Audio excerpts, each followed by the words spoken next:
What's going on, everybody, and welcome to another live episode of Junkyard Breaks. Junkyard Break.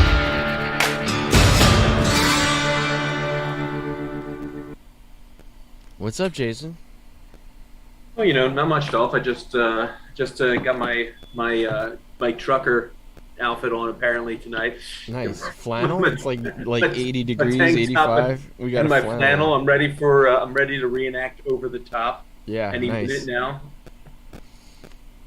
I got How you. about you? How's the week going?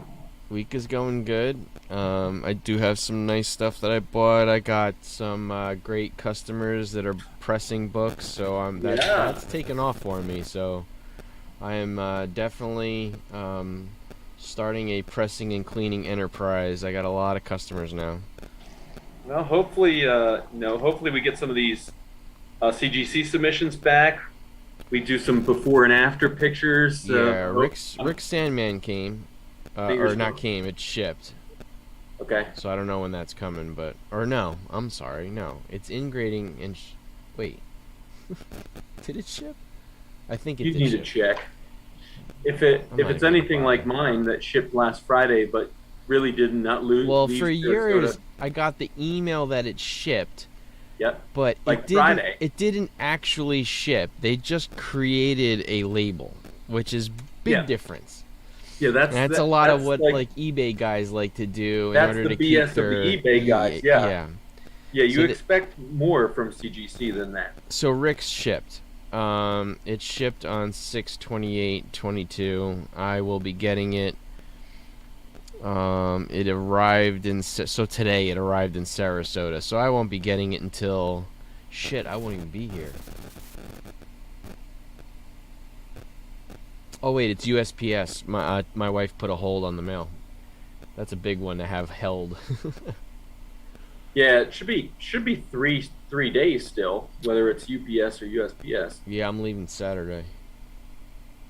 Right after So- the flea market. If it doesn't, it looks like it's a freaking thunderstorm again. Again, I swear to God, it's unbelievable. I haven't been to the flea market in a month and a half. It's gonna rain. It's beautiful all week. Thunderstorm Saturday. I'm even hearing on other people's YouTube channels about Where is Dolph. I mean, that's actually truthful. I actually heard that on other YouTube channels this week. Where's Dolph at? Home, dry. He's at home. He's at home. I'm dry. That's it. So, it did not work. The plan was to have a whole bunch of submissions and Rick carry everybody straight through to grading, and Yeah, that but- hasn't happened. But the problem is, it didn't look like it happened with any. Like it didn't even work with Rick's books to get graded faster. No, yours went faster, but yours was also fast tracked. Yep. Rick's was express, and that one went in like 2 weeks. But But the what rest is- of the standard stuff, no. But my other books were fast tracked too, and they're not impressed. They're not in grading yet at all, are they? They're not They're fast still tracked. waiting. Huh? They're not. They're not fast tracked. The economy tier, we're not fast tracked. Mm-mm. Oh, okay. That No. makes more sense then. Yeah, I have two. I have only. Was it 2 books that were economy tier? No. So I should have had 3 books in the Standard, standard. Yeah. not economy. Standard. There's no fast track for standard. Remember? Oh, that's right, because they're supposed to only be 20 days or whatever anyway. Yeah. But Yeah, clearly supposed that's to. not the case because it's already You been know, that. it's all out number the of window. days. We've talked about it. It's so random. It's ridiculously random. It is yeah, it is unfortunate. Today I was watching Bronze and Modern Gods, and they were talking about how they felt like CGC was doing a great job because now they're going to they're going to pass on discounted savings on shipping and insurance because they've partnered exclusively with FedEx Ground. Now, you still ship things. I used to ship things. I'm not FedEx Ground shipping FedEx. are independent contractors. They are not bound by the same timelines as FedEx Express. Oh, FedEx Ground is a separate service from FedEx Express. but knowing FedEx Insurance, I would never ship anything over $500 FedEx. So this They only insure up to a certain point. They're the worst ones of the bunch. Like if it I'm said sending it registered mail, is it it said registered? that this is going to by default include $50,000 shipping. By default. Yeah, All right. up to. Okay. Now, like I said, when we had our business, now this has been several years ago, but FedEx Ground Shipping utilized independent contractors to do the bulk of the deliveries. They did have some corporate trucks, but most of the services, uh, and we could never guarantee timelines. So one of our screen printing ink suppliers had their deal with FedEx Ground, and we would do everything we could to avoid using that ink because we could not guarantee that the ink would be on site in time to print Even in jobs. my family business, we avoid FedEx at all costs. I can't stand them. So Whatever. We'll see. Just another thing. yeah, Journo put out a video how CBCS just like shot themselves in the foot. They raised their rates again or something like that. CBCS was never on my radar anyway, but what are they doing? yeah, it seemingly is prime for. I mean, if you could actually get enough goodwill to make a run, it just seems like that they're primed to have somebody unseat them both. If there was a company that got their collective S together, You know what I'm seeing, and you watch. This is card related, not comics related. You watch Chris whatever. yeah, What's his baseball card name? collector, Yeah, investor, dealer in that order. in that order. Yeah, SGC is making a run yeah, at PSA. They were like in the latest high rollers. SGC was like 7 of the top 10. So yeah. there's definitely some confidence, and it's a nice slab too. There's some confidence in that company, so it's possible that a comic company can come along, but CGC is it's a tough competitor. Yeah. They have such a large market share. Even PGX has not even been able to grow at all. Nobody trusts them. CBCS, nobody can. Like, just when you think they're doing the right thing, they shoot themselves in the foot, and they're Well, not. that's what I guess that's what I mean though. Like, if you look at some of the card companies, the card grading companies who have actually been able to do really right by themselves by having tough grading standards, delivering a quality product, having good quality control, maintaining timelines Yeah, or effectively communicating with customers, like the things that normal businesses do. And it yeah, just seems like if somebody were to do those things, they might be able to at least initially get some. I do think I've never been one who's like the CGC slab is so aesthetically beautiful that I could not possibly imagine another slab ever being as I mean, beautiful. everybody says the CBCS slab is better. It's a better slab. Just Uh-huh. everything else they do is just not good. Mhm. Like I've they make a never. lot of mistakes. I mean, I've heard really bad things. I just don't. I don't know.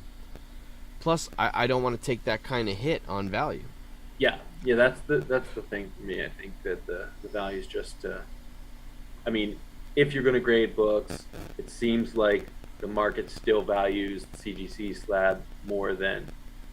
I mean, even to the extent of if you look on eBay and something is slabbed, most people put in the description not CGC, right? Right? They'll put a 9.8 not CGC, kind of Yeah, thing. So, as almost like a qualifier. yeah. So we wait. My books were leaving Tampa, Florida at 10:03 this morning. Oh, they're So still in Florida. yeah, no, it's been 4 days and they haven't made it out of Florida yet. So you're So looking at what, a Saturday delivery for those things? I don't know. I was anticipating today, and now it depends on how quickly it goes from Florida to. It would really go from Florida to Warrendale, Warrendale to State College to me. So I will know better once tomorrow hits. If they'll be here tomorrow. I would anticipate at the latest Friday, but I could be wrong. Oh, Joe is commenting. I'm getting his comments on emails. I'm not even seeing him in the live stream. What's up, Joe? um, man, I hope it doesn't rain Saturday, Jason. My good friend is going to visit you on Saturday. He's actually going to. He's got a wedding in the area, and he's going to Nathan's Famous on Fourth of July, and he's going to Meadowlands on Saturday. Oh, is he? Yeah. So he's watched Hopefully this before. I can set up. He knows who to look out for. Well, I got CGL, so CGL I saw on Saturday when I went to buy my booth, and I saw Chris and his dad, Chris, and I was hanging out at his table for a little while, and I told him, I said, dude, like, if you want, like, we're setting up a little... We're setting up a little... Crumbs, you got the audio. What? You got the audio from a stream. Oh. Good? Alright. Yeah, you were watching the stream on another tab or something. There you go. Still? Yeah, no, I can't hear myself. Maybe he's got yeah. You muted yourself on Zoom, but you need to mute the stream. Oh no, there he goes. There he goes. You were just talking about the Chris Squared, and then we got our Chris on, and he was Chris Squared all by himself. But anyway, I told CGL, I said, I have 1255, and I have Alex next to me has 1252. I said, get the booth next to us, and we'll start like an island. Yeah. And so he did. He got 12, what is it? Because it's every 1249, I think. So he got on the other side of Alex. The one next to me, I guess, was taken. Okay. So yeah. He's doing it again.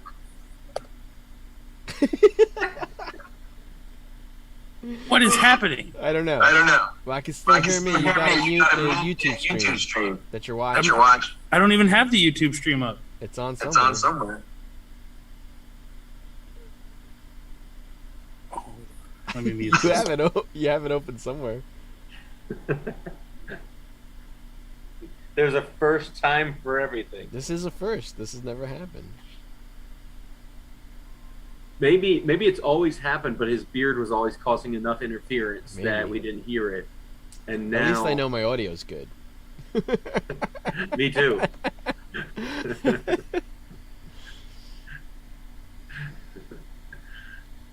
Hey, I wanted to ask you guys, how do you find values of trade paperbacks and hardcovers? I feel like unless it's a very desirable trade paperback, I don't go more than $5 a book. Okay, that's typically what I think too. Yeah. The fellow's place I was looking at today, he probably had 3 long boxes of trades, trades and hardcovers. Some interesting ones too, like books. Well, some of them are like books of movies, like the original Batman '89 movie, the official book of Batman '89. Yeah. Which was kind of like an art of and also a movie. Yeah, I've seen that one. Sure. Generally, those books I know don't carry much more value than they would. No. They would actually probably be less valuable than they were. Yeah, originally. but like Chris had said, and after I looked it up, there's some rare Star Wars trade paperbacks. Right. Yeah. Chris, you might check your phone. Do you have is it your phone that's running the audio? Do you have the stream open on your? Huh, it's weird. Well, you mute yourself. How about now? Can you still hear it? I can't hear myself. Yeah, you did it. Whatever you did it. Oh, Jesus Christ. Thank God. What was it? I have no idea. I just started closing anything and everything out. So well, funny. good. I'm glad it's fixed. I don't have my earbuds because they died, so I was Oh, like, okay. all right, whatever. So I'm using the computer audio, and of course, problems. No problem. Anyway, Anywho. hi. Hello. Yeah, I wanna talk Obi-Wan, but I feel bad with doing it without Jimmy. I feel like we should still wait for Jimmy for that chat. Yeah. I mean, I didn't watch the last episode yet because I'm halfway through the last episode. I haven't been able to watch it with Griffin. So. Am I the only one who's complete? I guess so. Yeah. I mean, Well, I'm sure Jimmy watched it. I think the overwhelming Instagram sentiment was that it was not good. I don't get that. How is it not good? I don't know. They're such babies, man. Everybody, they're such whiny bitches. Like, I mean, I have little things Right. Of course. to say about Yeah, it, of but course. Listen, overall, I saw a couple people saying that freaking Boba Fett was way better. I was like, no way. there was no part of Boba Fett other than the two Mando episodes were the good episodes anyway. And then, so if you think about that, there's only 6 episodes. That means 66% of that show sucked. No way. Yeah, no anybody way. saying that is just trying Yeah, to they're just hating. Oh my god, they got nothing to complain 100% about. Of the King Kong Rancor was crappy. You know? King Kong Rancor. Jimmy's watching. What's up? What's up, Hemi? Hola, Yimi. Hola, Hemi. So, what do we want to start with? I want to start with Chris and I's experience on Whatnot. Okay, yes, exciting. Guess what we hoped to talk about last week. So I learned a very tough lesson. And what was that? My tough lesson is you cannot sell things for $1. Because selling things for $1 means that they take 30%. Ouch. Yeah, For everything that I $30 sold, everything that I sold for $1, I got 57 cents back. They take 35 cents and their 8%, and anything for $1 ends up being 30% of $1. Yeah, it's because of that 30-cent thing. Once you sell 1,000 things, like individual things, they knock that 30 cents off, from what I understand. But yeah, until then. Oh, you have to sell 30 1,000 items and they knock that surcharge off? I thought it was for good. No. It's like a preliminary. So Erod sent me a very enlightening YouTube video, and I watched it. And she's like, if you're selling dollar stuff, you're better off lumping $5 things and selling them for $5. She's like, you're going to die selling things for $1. And I did learn the hard way. So I had 300 in sales, and I got 200 back. So $100 went to Whatnot in my first 2 sales. So that was... Yeah, in my first 2 sales, the first sale was 300, and the second sale was 320, and I got paid out about 500. Yeah. Otherwise, though, fun. I am having fun. It is a lot of fun, and overall, if you do the math, aside from that, if you do the math, it ends up working out better than eBay. Yeah. 8% is better than 13.1 or whatever all day long. I'll take it. Right. You just can't sell stuff for $1. It looked like the percentage almost is the same though after you add all the fees, isn't it? Like 11 point something. It's a little over 10, I think. Yeah, it ends up being like 11%. Yeah. But I think the difference is, like, you know, if you think about it versus eBay, if you can build an audience or whatnot, that's the thing. If you can build an audience, you can sell lots of things fast instead of selling things one at a time. Right. So I ended up watching days. a guy who was selling specifically kind of what I was selling, which was 70s sports cards, and he was starting things off at $1. And Jesus, they were taking off to $10, $15 a card, where I was just selling them for $1 or $2. You know, and that's the other thing that I've noticed is that if you are a new seller and you only have an average of like 10 watchers, the watchers will wait until they want something. Yeah. And they'll bid on it, and then all the others will not. Yeah. To make sure that they get it nice and cheap. Because it's like this, it's just this unspoken thing, it seems. But once you get like 50 to like 100 in the room, it's a free for all, and it ends up working out a lot better. But you have to build that. I had that this audience. one guy, Bob, that bought 70% of what I was selling, and another guy that bought another 25%, and then a couple of other people were buying like singles, like a couple of singles. But I never had more than 5 individuals bid on stuff. But that guy, Bob, was like, put up vintage football. I'll take it all day long for $1. And I put it up, sold for $1. Put it up, sold for $1. I mean, it's sales, and it's not like, because I was consigning this stuff for Richard, it's not like he lost out. The stuff wasn't the best of quality. It was mostly off-center. Nothing was above like an 8. So, like, stuff that I would typically sell between $1 and $2 at my table at the flea market anyway. At least that's what I would end up selling them at. Price them at $3, but sell them at $1. So he made out fine, like, but except for the 57 cents back on $1.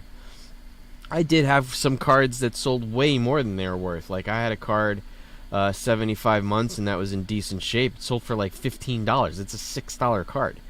Right. So sometimes it did work out. So Walter Payton sold well, and so did Thurman Munson. But yeah, that's the one thing I saw. I watched your 2 sales, or most of your 2 sales so far. For whatever reason, I haven't gotten the alerts about your sales, so that's the only reason I haven't watched your sales. Chris? Yeah, but every time, I swear, every time he's got a sale, I'm either out to dinner or at golf with Nick, or I haven't caught one of your sales yet. I want to. Are you posting? We got 3 coming up this weekend. So. Cool. Are you posting it on your Instagram? Because I have seen both of Dolph's announcements, and that's why I am. I post them on TikTok, and I do the Whatnot previews. Oh, okay. I'm going to start posting them on Instagram as well. Okay. I'm an old man. I have Joe, my friend Tom, and another friend Brad. I have been text them to tell them that the sale is going on, and then I do my Instagram and crossover with a Facebook post, but that never really turns into anything. I have a lot of guys that end up liking it a day later. I was like, the sale was yesterday. Thanks for the like, though. Well, I'm gonna tonight. I'm gonna get it ready on Instagram. Repost it again tomorrow midday. Yeah. And then TikTok, I'll do a video real quick. Tomorrow's sale is just DC figures. Yeah. And see, what I'm doing is, because they're like, $25 figures like normally, I just throw them up there for like $15 and let them start it there. So that's what I kind of learned too. There's nothing wrong with something not selling. Right. Sure. And what happens is, you get a couple guys that go in there that are like deal hunters, and they get all fucking shitty with you because they want things for $1. You to start it at $1 so that they can buy it for like no more than $3 or $4. Yeah, not happening. And quite frankly, if that's the case, I'm not doing it. If it doesn't sell, I'm just going to add it to another sale and try again. As I build more people. I'm doing on Sunday. I'm doing my vintage Star Wars toys. Yeah. You better freaking believe that I'm not starting that shit at $1. No. I'm not losing. And anybody who complains about that, I'm saying I'm not losing my head. I have them all priced out. Sure. At like what I want for them, and I'll go a little cheaper. I'll start like a $25 figure at $15 because I'm not going to loot my ass on that. I said, but I'm not starting it at $1. Like, I got $100 figures here that I'm going to start at $70. Get your deal. Like I'm all about it. Like, go ahead. That's a nice chunk of money off if you can get it for that. But if it's desired and they bid it up, awesome. So how many watchers do you have? The first show I did was Star Wars Black Series, and I ended up with about 15 watchers on that, and sold to about 8 different people. Yeah. And they bought everything. I never had more than 11 at a time in the room. Yeah. When I was finished with the sale, I said that I kind of thanked everybody. I was like, that's great. I only got 7 figures left. And the one dude was like, how about doing a bulk run on the last 7 that didn't sell? I said, well, I'm asking this much. I've been starting the bids off at this much, for $10 a piece. Mm-hmm. I said, I'll do all 7. I'll start it at $60, and it went up to like 90. Somebody bought it. I was like, cool. Oh, nice. So you ended up getting 15 a piece for them. I'm gonna take 2 seconds, and I forgot I had a Spidey 129 in the press right now. I just gotta flip it. Oh. Talk amongst yourselves. Cool. And the second sale I did was I had these. I used to get these horror boxes, Bambox, like mystery boxes and stuff, and they always came with like an autographed print, either art like a fan art or an autograph like from somebody from a movie. And that's cool. I had like 40 of them, and they were just sitting in a binder. I was like, screw it, I'm gonna try, because like the first few sales, I wanted to try something that I wasn't gonna be like, oh man, I lost my ass on that. You know what I mean? Yeah. So I was like, I don't care. I've been trying to sell those forever, and nobody's biting. So I put them all up. I did a sale. I started each one at $5 a piece, and that was the one I made like $320 on.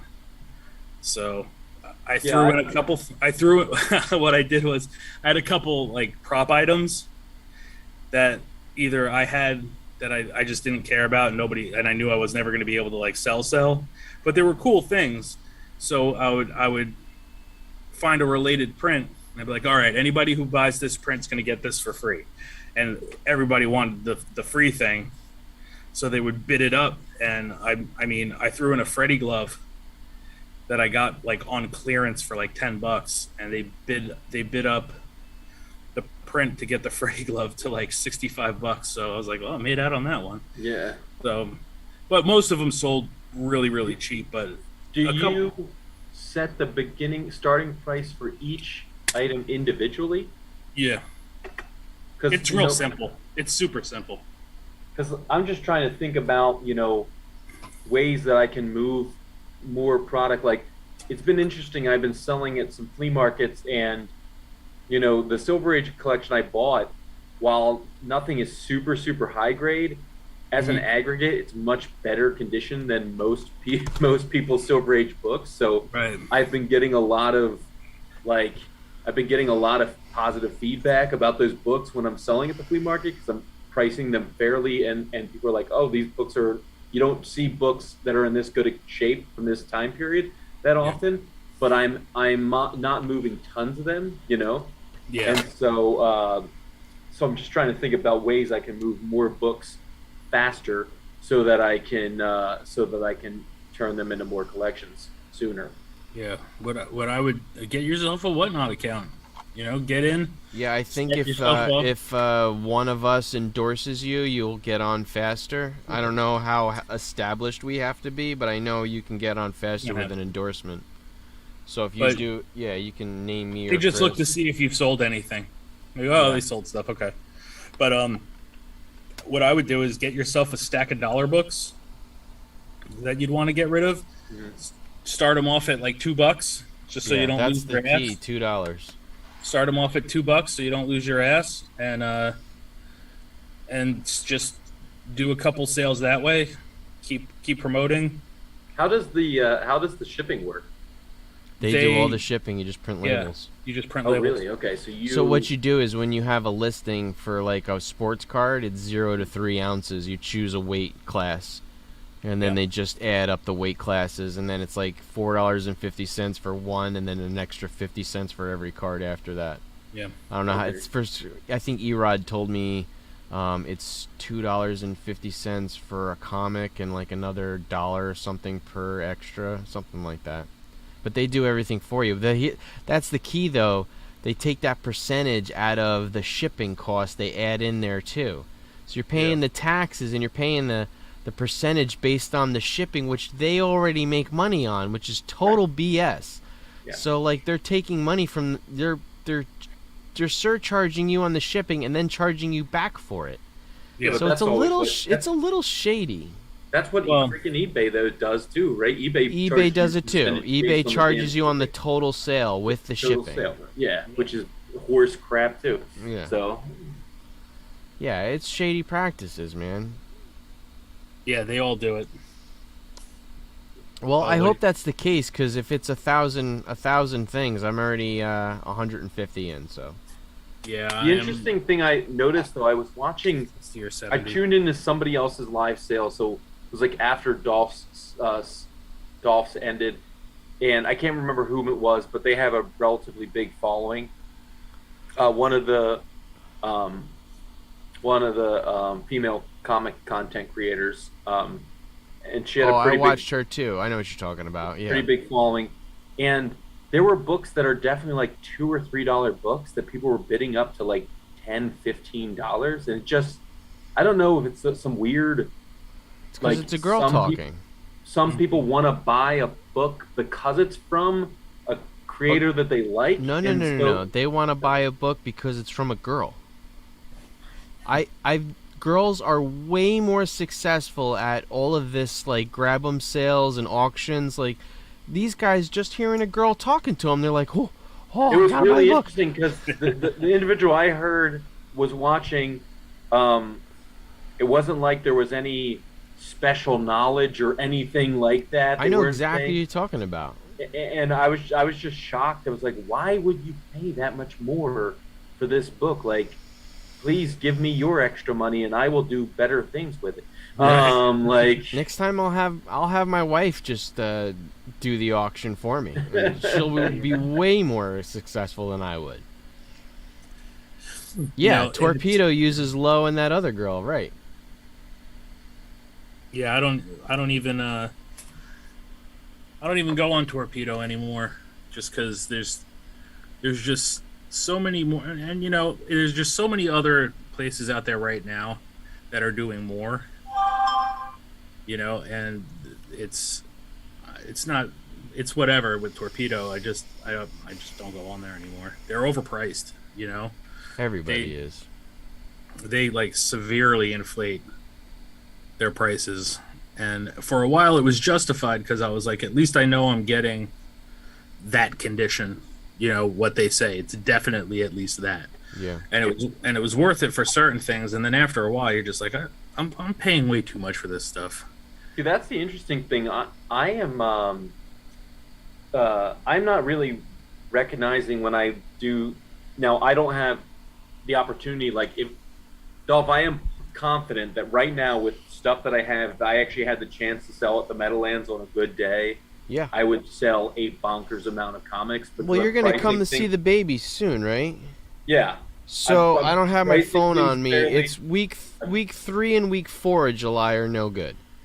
I think it's the 16th and the 23rd. Let me just make Okay. sure. 16th and 23rd of July, I believe. 16 and 23 they're closed. So 2, 9, and 30. Yeah, because like I said, I'm pricing things really trying to price things to move, and I've got good product, and I'm setting up well. I mean, my setup this past week looked really good, and it's just about getting audience because when I have audience, I sell books. I don't understand a lot of these people right now. We are in a recession. There is major inflation, and people are still pricing books very high. Yeah. If you truly want to move the books, price them a little bit lower so they're at least fair market value to move the books. Yeah. I mean, I can say that for certain because I have less into a lot of the books that I've gotten because I am doing a lot of hunting to try and find books at alternative places. I'm trying to find collections. I'm finding books at yard sales. I'm finding books at flea markets, that kind of thing. But all that's to be said. It's I think if people price their books accordingly, price the books fairly, you're still going to sell books. I think that Chris Dolph and I talked about this a little bit last week. Like most of the bigger books, the multi-$1,000 books, the you and I's of the world, the huddled masses, we're probably not buying these multi-$1,000 books on a regular basis anyway. So No. So they're somewhat inflation resistant, or Right. whereas the regular guy was the guy that had $100 extra bucks a week to spend, and now $40 or $50 of that $100 has gotten eaten up by grocery costs and forget inflated it. gas prices. So, Gas prices, right? so that's I think where we're going to see a little bit more pullback. But I don't think any of those people who are serious collectors are going to stop buying books. They're just going to spend a little less money on books, because they have a little less. People I've had a couple friends talk to me who are not comic collectors, and they say, "Are you worried that it's going to dry up altogether?" And I said, no, not really, because these people are not fiscally irresponsible. They just have a little less money disposable now to spend. So I think, and I've seen it the last 2 times I've sold at the flea market, I'm selling more. I'm selling to more people and in smaller amounts. I have less people spending $70 to $100 and more people spending $5 to $25. Yeah. You know, like they're being a little more they're being a little more cautious with what they buy, but they're buying, you know, they're just discerning what they want to spend a little bit, you know, with greater discretion. But they're still buying. Yeah. Yeah. So overall, positive, whatnot for both of you. Well, yeah, it's a ton of fun. Yeah, it's fun. Positive experience so far. I just, you know, I learned a lesson for sure. And you know, asking some like Erod and watching that YouTube video, I definitely know more now than I knew then. That's for sure. Don't sell things at $1, folks, on Whatnot. Now, Dolph, would you, because you've been selling kind of mid-grade 70s cards, would you sell higher grade stuff or not until you build a much bigger audience up? No, I would not sell. Well, I don't know. That all depends, because I feel like I had a good audience, and they were definitely they had good taste. When something good came up, they bought it. Like I never sold a Walter Payton under $4. Right. And I sold them as much as $13. What I think I saw with your audience, though, because you were selling baseball and football at the same time, I think if you had more, like if you had even 40 people in the room and you had 20 baseball buyers and 20 football buyers, you would have had more competition for each card, agreed. right? I think what I would do next time, and I do have a nice little shoebox of cards still left, I think what I'll do is I will sort them by player and say, like, here are the 5 Mike Schmidts I got. Here are the Roger Staubachs. Right. Probably break Walter Payton up. But, like, the guys that need to be lumped in together, like, you know, I'm never going to sell Mark McGwire by himself, but maybe 50 of them I could for, like, you know, $10. And, you know, Ken Griffey's because I it might. looked to me when I was watching, you went on a little football run, and there was only like 1 or 2 football dudes in the room at that point in time. And that one dude was just getting every auction for $1. Yeah, you know? football dried up quick, but I didn't offer him anything that I didn't mind seeing go for $1. Like, I was careful about what I threw out there. That's kind of what I got from what you were putting up, too. Yeah. So, and that, you know, I also tried bulking some stuff in. I said, you know, I really wanted to get rid of that 1987 Nolan Ryan card. So I kept throwing that in there. So I did some bulk stuff, and then when I did do a bulk buy and I didn't have my item anymore, I put everything in I had a bunch of team bags, so I threw everything in a baggie, and I knew that was a group, and it was much easier to, like, ship stuff off. I definitely think it could work for me. I just got to figure out. I got to figure out, because I did 2 rounds of sports cards now. I think I want to do a short box, like a mystery short box. I'm just gonna grab a box and say everything starts at $2, and I'm not going anything less than $2. I can't do it, because then I don't mind making $1.50. right. You know. Right. And that's fine. It's that. You know, 57 cents that hurts. Yeah, 57 cents that's hurt. Selling things for $1 and getting loss. 57 cents. Or when I see the final, like, payout, and I lost $100 in fees. That's a lot of money in fees for $300 in sales. 30% is huge. Yep. Like you said, that's a hard lesson. Yeah, But- I'm glad I learned it quick. That's for sure. I'm glad I learned it That's why I quick. said, you know, the first few sales, I'm not trying to sell anything that I'm gonna feel like, oh my god, I got taken for a ride here, because I knew everything was gonna sell cheap. Right. That's why I sold what I sold. You know. Yeah.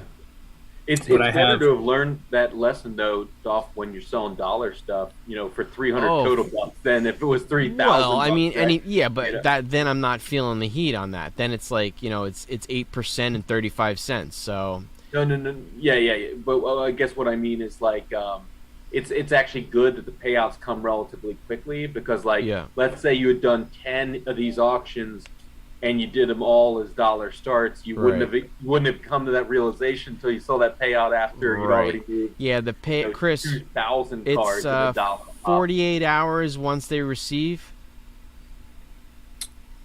Oh, I was seeing it on the day it was delivered. Oh, was it the day it was delivered? It was like within 24 hours of delivery, it showed Okay. up All right. on my whatnot. Yeah, I got it pretty quick. I got all these emails. It's like 57 cents, 50 cents. I was like, whoa. And then I'm Oh. like, why am I getting 57 cents? I was like, I should be getting like 86 cents. Like, what's going Right. on here? So you get the payouts as individual payouts? For each item, yeah. For each Holy item. crap. Yeah, I got spammed like crazy. So that's actually something also to consider about, like, some business checking accounts have like transactions per month, limit before you can. Oh so yeah, you no, have I to- don't. Well, not only Yeah. that, like, so the payout is within no, whatnot, and then you can do a cash out in total. Oh, okay. Yeah, Right. Yeah. Yeah. It shows them individually as it Right. comes into Yeah. your whatnot Account account. and whatnot account. Okay, so you weren't Yeah. freaking No, you just and do- then you realizing do a Yeah, a you total choose a of cash out. 7-cent payments. Okay. I even held my first one till the second one showed up and just did both of them together. That's what So, that's one what I transaction. did. Before I pay Richard back, I wanted to get everything all together. Yeah. And that's the other cool thing, because it's not like eBay. eBay just sends it directly to your account now. Yeah. Yep. With whatnot, you're able to hold it there, and you can just cash out Yeah. whenever. I haven't checked. I don't know if there's a maximum that you're allowed to cash out at a time. Oh, I think I was just able to do in full. You just say in full.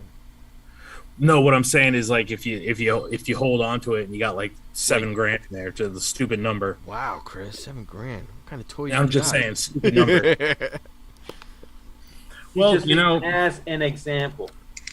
Yeah, maybe you might be right. They might have a max at a time. Like if it's like 5,700 and they only do like 5,000, you have to do a 5,000 then a 700. But right. that would only make sense on like ATMs, like if they're taking fees. I would No, like because if it was Macquarie like- does that. You're only allowed to cash, like, you're only Oh, allowed do to they? direct, like, the InstaPay. You can only do like 500 a month. Oh, well that really? Yeah, it's ridiculous. Not good. Just like, or is it? Yeah, it's like 500 a month. And I sold that R2 Yeah. for 900. And you can only get 500 at a time? No, I had to do the long. Oh. Pay. Oh, So okay. it took like 2 days to show up. Yeah. The long Do the pay. InstaPay. What's that? The long, Yeah, the long pay. pay. I don't know. The the ones- longest payment. The one where the money gets shot up into a satellite, circles freaking Jupiter, and then comes back. Yeah. Jimmy said the 23rd is no good for you, so 16 or 30. Or not Oh, that's- 16, I'm sorry. No, it's 30. 11 or 30. Right? No. Wait, hold No, on. 11 wasn't an option. Was not an option. I don't think. So it's the second, which is no good, I'm gone. The 9th, which is that week that we might Yeah, do some hunting. So Yeah. then it's the 30th, yeah. That's it. that's it. The 30th, if you want to join me at the booth, and Alex will be there too, so we'll have a nice little group. Chris, Alex, you and me would be cool. Crazy Alex. He's Need to great. rum All right. Alex. So that's the whatnot recap. He's a nut bar. I like him. Yeah, that's it for whatnot. So Yeah. we want to talk about pickups. Sure. You got any pickups, Christopher? Oh, did I? Oh, did I? Okay. Let's see. Where the hell? First off, I didn't get to show you. Jimmy put the news. He said, news. Blade postponed filming till October. Andrew Garfield pens a deal for multiple MCU showings. And Armor Wars starts filming this fall. Wait. What is Andrew Garfield going to do? Oh, I'm sure he's going to do some multiverse stuff. Why not? I would love he's if so Tobey whiny. Maguire did too. He's so whiny. But Andrew Garfield? having watched Spider-Man 3, It was great. it was great, and it kind kind of, because I hate his Spider-Man. I can't stand him. Yeah, but he was good in that one. He was good in that one, yeah. But he was more, but he still doesn't exude that like lack of confidence that Peter Parker's supposed to have. He's like a ladies' man. He's like, he's empathetic but charismatic, which Peter Parker's not that. That's right. All right. Peter Parker's awkward. He's awkward. That's why I liked how awkward Tobey Maguire played him. Like he played, except for Spider-Man 3, he played him perfectly. I mean, even Tom Holland is awkward, and Tom Holland's like a super cool kid, you know? Yeah. Super awkward, though. Yeah, I don't know. I'm still like, you know, I'd rather see Tobey, but, you know, if we get any more Spider-Man multiverse stuff, it's all good. It's all gravy. All Give right. me more Spider-Man. I'll take If it. you want to go, Christopher's getting his You stuff want me to together. go? Yeah. All right, so Are you ready? at the flea market, unless you're ready. I'm ready, but you can go ahead.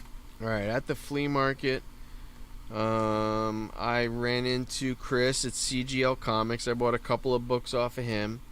I got this Journey into Mystery 117, Oh, nice. and I got this Avengers number 84. Nice Enchantress Thor cover. Thought that was pretty Yep. cool. I got the pair for 30. Did you sell those to him? No, I did Then- not. then That buy would be them back. pretty funny if I did. No, I did not. And then in the dollar bins, I got this first full Onslaught I got for $1, which was nice in some random guy's box. And then from Will, I bought. Was it Will? I think I did get this from Will. I bought a Thor: God of Thunder for $25, All right. and then for $10 I got a Secret Wars 1. Okay. Because why not? Yeah. I actually think he gave them to me because I'm pressing books for him for free. Jimmy's finally going to be able to retire on the fact that he Yeah. bought so many of those Secret Wars 2015 books. And then right, and then so I did strike a deal with a local comic store. I'm pressing all of his books now, and he gave me $17. He gave me $170 worth of pressing and cleaning, and he gave me the option of taking stuff off the shelves or doing cash. And there was some good books, so I found $170 worth of books. So I got a Nice. Toxic Avenger 1. Nice. $25. I got X-Men Adventures. It's the first comic based on the animated series. Yep. Great book.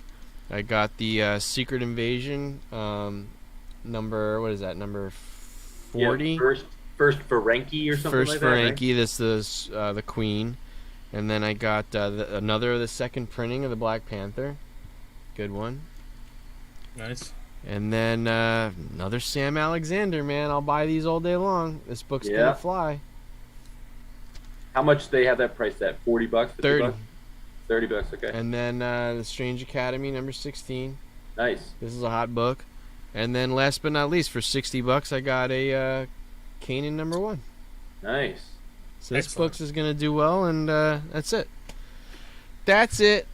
For 60, that's a good deal. $60. I thought it was a great deal. Didn't even need a press. It's nice. And it's basically $0 because you did And it it's for, $0 because I just turned it into some labor that I love doing anyway. Because I adore pressing in comics. Well, cool. I got a few things coming that I'm going to want you to press. Like I said, I told you guys I got some Yeah. minor keys on the way, Yeah. but I grabbed a Shazam number 5. Oh, cool. Yeah, I thought it was pretty cool. Well, it's got a couple little dinks in it, but overall it's in good shape for a black cover. They go away. Yeah. Some of them So- go away. Well, there's like one on there that's not going to go away, but there's Yeah. a couple definitely could. I've been I've been running into some tough ones lately. I had a pretty persistent. It was just a kink. It wasn't even like color break or I could not get it out. It's along the same lines of I've been hearing that the rears of Ultimate Fallout 4 that polybag crease is Polybag like crease. really stubborn. Like that's a tough one to get out. And same with Kanto 1. Like everybody that got a Kanto 1 that it's a spine tick that goes into half the book, and I've heard that is a stubborn crease that a lot of people have been challenged with. So that Canto one's a tough press. That one's hard. So that must be the paper. Well, that one's got a harder stock cover with Okay. the regular page interior, but the Ultimate Fallout isn't. That's just crappy paper. Looks like we got Jimmy's. Jimmy just sent us his pickups of the week. Jimmy did? Yeah. No kidding. Yeah, so it looks like he got the Jimmy got the Robot Chicken, Batgirl, Adam Hughes Batgirl cover. Oh, nice. It's, Batgirl 29, and he wrote new pickups. Dark Horse presents. It's the Serenity cover. Serenity is back, and looks like he got those $2. That's pretty funny. Yeah. Oh, the other one I'm going to want you to press is the DC Comics Presents number 87. I got you. First Superboy Prime. Yeah. Those are my minor keys. I think I paid $30 for both of them. Yeah. If I don't see you can always leave stuff with Rick, and he puts it in my mailbox. Unless you want to just do a meetup, we can do that too. Yeah, no, it's usually quicker if I drop by on a Monday. Yeah, that's fine. And drop it off for you. Otherwise, I know where to find you on Tuesday. I'm pressing some stupid books from a guy right now. Oh, really? It's a She-Hulk one. It's 2 Spider-Man 129s, a Hulk 181. What else has he got? These are some like big boys, big boys. That Hulk 181 is, except for it's got like a 1-inch spine split. That is my masterpiece, man. I did amazing things to this book. It was so filthy, and it had goobers on the front, like it had all sorts of stuff going on. Like this thing is beautiful. See, it had boogers on the front. It had all sorts of stuff. It had He glue. said goobers. It was like goobers, like glue residue, and had some funky stuff, like a glue blob with a hair sticking out of it. Like this thing's amazing. That sounds like a booger. To me, that's nasty. Could be a booger. It is nasty. But Jimmy yeah, also sent over. I'm not sure what this is. It's a Virgin variant cover, but it does have an Adam Hughes pinup in the center fold. So. Oh, Jimmy, do you have a Wonder Woman 164? He's got to, right? I like how inefficient this part of the show is. Yeah. We have to wait for. This was a cool one too. You remember how I keep saying like I'm buying these Immaculate Collection cards? It's a Dawn book. Yes. This dude is the. Well, I don't know if he's the batting leader right now, but he was the AL batting leader. He's the catcher for Toronto. I got $4. This is numbered to 99. It's a Alejandro Kirk. Look at that patch auto. Isn't that beautiful? His Nice last name's Toronto just a jersey. K. It's He's just like a K. Cher. Yeah, he got a little lazy, but whatever. $4 though, a rookie patch auto. I mean, come on. Oh, he doesn't. Well, you're in Jimmy luck, Jimmy Mr. doesn't. Jimbo, because I picked one up on Whatnot with my other stuff for $4, and it had you in mind. So Nice. it's all you. All right, Christopher, what's your pickup? I have contributed to his aha. Nice. Anyway, let's see what I got here. All right. So first off, I grabbed another one of these. Oh, you did? How Saw much it. did that run you? $2. Oh, where'd you get it? I got it on Whatnot with a bunch of other shit. For $2? Isn't that For like $2. Oh, all right. Right now, it's like a $25, $30. I was gonna say bill. okay, cool. That's good. So I saw this. I thought it was kind of a cool cover. Is that so- Silver Sable? Uh-huh. Oh, of course it is. It says it right at the top. Deadpool and Daredevil. It's got the Deadpool, the first Deadpool solo series text in the background there too. It's Yeah. cool. Yeah. So I grabbed that because I thought it was cool. Aura Singh, Yeah, it's another a one good of one. these. So Surprisingly cheap, that series. yeah. And then I found Scotty. Is this Scotty Young? Department of Truth. Oh, that's cool. That's not Scotty Young. That's not Scotty Young. Who is that? Torpedo, though. I do like their backer boards. Those are cool. Their backer boards are awesome. Yeah. So then I took part in a mystery grab. Oh, nice. and I got Oh, is that Invincible? it's a Tyler Kirkham black and white Invincible. Oh, sweet. Got that. These are in gorgeous shape. They are definitely coming back 9/8 if I sent them out. I Cool. posted them up on eBay though. I'm just trying to get rid of them. Yeah, yeah. Oh, nice. And the color? Virgin Yeah. Virgin color. And the other one I got, Extra bloody. yep, was another. These Virgin. Oh, wow, cool. So all of these go for about $3.50 a piece. Really? Yeah, and I paid $10 no, for no, no, all no. three. I got all three for under 500. So That's I'm good. trying to turn that around. So I got a free gift with those, right? Now before you say anything, let me tell you my story. And this is what came in there with it. Oh, Nice, it's that- oh. nice. Oh, Yeah, that's is that a reprint? I went, Yeah, dude. oh, I said shut up and let me tell my goddamn story. I went, holy crap. So I text them and I was like, did you mean to send this to me? Because there was a thank you card in it. I said, or did you send this by mistake? And they're like, no, it's a free gift, this and that. I was like, holy shit. And I took a look at it again and I went, $3.99? Oh man, it's a facsimile. I got all excited. And then I went, ah. So there's Love that. Then I had a box that was in limbo for a while. I had ordered a bunch of omnibus during like a big sale, Yeah. and it took they accidentally dropped it off at the post office when it was supposed to go out UPS, so it took like an extra like week and a half for me to Yeah. get it. But I got this. Oh, cool. I haven't read that yet. It's so good. So I have all of them because it's Scotty Young. I'll buy anything Scotty Young, Yeah. but I never. Wow, that was a hardcover. Damn. yeah, complete. Sweet. I gotta But, read that. But I tore into that already, and that's been really good.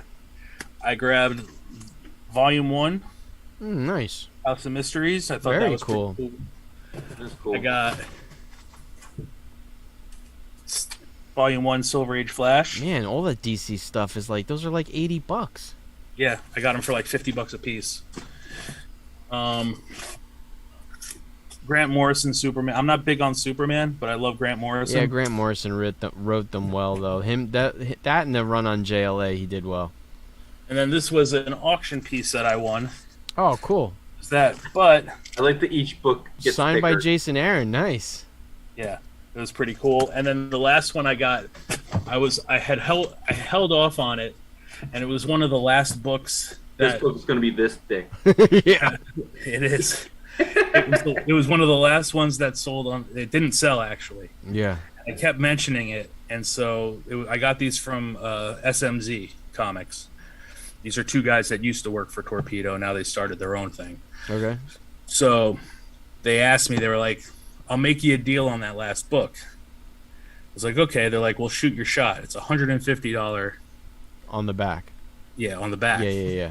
And I was like, I used to read that as a kid. I'm really into it. I was like, I don't know. And I was trying to be fair, but still get like a bunch of money off. So I was like, 75. well, I was like, $80? And he goes, sold. I was like, hell yeah. That's a good price. Is that Bone? It Sweet. sure is. Wow. I was right. It is the thick. He was going. That in is order that. of Is that thickness. 2 volumes in there? No, this is That's one book? Well, I was gonna open it anyway. So it's a slipcase. I mean, so let's open it, right? That's like when I get those Walking Dead like I think it's going to be Compendiums. Like three issues inside. maybe. I love those Image compendiums. Was it done by Cartoon Press? That or is it- one oh, book. that is one book. Yeah, it's a single Wow. hardcover. You can't read that on the toilet. You'll bruise your knees. No kidding. But yeah, I remember reading this when I was Bone's like great. 13. Is it cartoon books? Because that would be what 75 issues, right? This is what does it Probably say? say it says, somewhere. Yep, full color, 1 volume edition. Is that the entire run? That's what it was advertised as. Yeah, Bone. He doesn't do Bone anymore, right? It's done. Yeah, it's long done. But What's what his I name? mean is Lemire? with- Lemire? Jeff Smith. Oh yeah, Smith, Lemire. Jeff Smith. But the Image run was a different story, right? It wasn't. They were just weren't reprints. The cartoon books run, were they? No, I guess not. It probably just continued his run after he got purchased. That's cool, man. Yeah. That's a big book. CB. Yeah, there you go. Yeah, because I think the original So- run is 75 issues, if I'm not mistaken. Yeah, it You're says- never mistaken, Jason. Yeah.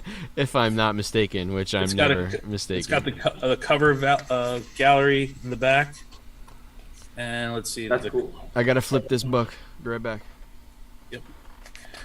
But Book flipping. book flipper. No, book flipping. So Did you go with a Hot Pocket melody there? book flipper. Let's see. 55. 55 issues. Yep. 55 issues, and this is all of them. That's cool. So I was surprised that nobody bit on this one. I was Yeah. like, I thought for sure that was going to be a. You know what it is though? There's like the Bone Collector is just like hardcore, but like there's like I think there's a lot of Bone Collectors that are just like cartoon collectors too. You know what I mean? Like because it is a comic, but it's also it's like kind of it was a comic strip too. So while there's some overlap, there's not as much overlap as there is like guys who collect DC books and Marvel books. You know, like Yeah. But I was like, I got real excited about that one because I was like, it came up late in the sale, so I it already looks kind great too. bought a Really bunch of cool. stuff. Yeah. So I was like, I don't know, I already spent a bunch of money. I said, and when he was like, I was like one of the last ones in the sale. He goes, listen, make you a deal on that last one, just so they could get rid of all of them. And I was like, all right. Do you can't refuse. So, and they got me. They got me. Well, worth it though. Definitely worth it. They got me good. But yeah, that I'm excited to tear into that House of Mysteries as well. Yeah, that's cool. They did 2 series of House of Mystery too, right? So Mm-hmm. I was trying to think if that's like, is that like the 70s? Or no, it would have been late 60s, I think. Okay. One of the most celebrated anthologies titles Bronze Age of Comics. House of Mysteries earned its iconic status in the late 60s and early 70s under skillful hand of Joe Orlando. Blah, blah, blah, blah. This, let's see, Bronze Age. Yeah, so it was like the whole run went from like what is let's say here 51 to 83, but I think it was like there was like a relaunch or something like that of it in the late 60s, like when it kind of changed the trade dress and stuff like that. Yeah. And this says it collects. Damn, this is $100 book. I'm not paying anywhere near that for it. It says House of Mystery Bronze Age Omnibus Volume 1 collects issues 174 through 200 That of the makes Acclaim sense. series. Of the Acclaim series featuring scarcely sublime work from the hordes of comics. I love the wording. But yeah, the kind of language, the copyright they put on that bad boy.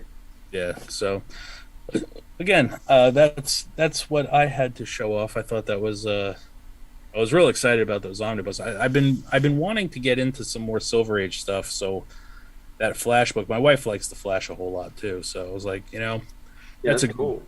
That's a cool jumping on point. I want to read. I want to get into like Silver Age Green Lantern as well. Okay. And I'm back. Back, man. That was a third appearance of Juggernaut. Very nice one too. Nice. Third appearance? Yeah. What's that like? Is that even an X-Men? You know, I was I was laughing when I bought that Adam Hughes book. I said, if Jimmy has it, I'll just keep it because it's a cool cover. And then, but at the same time, I was like, if he doesn't, I finally get to contribute. Yeah. Second appearance, Uncanny X-Men 13. Yeah, I was gonna say.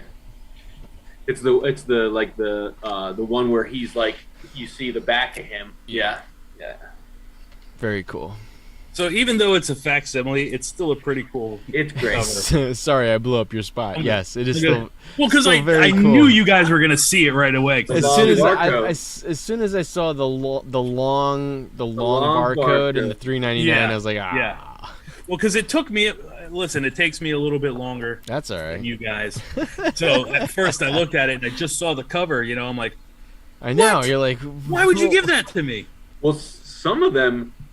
I was looking at this dude's place today.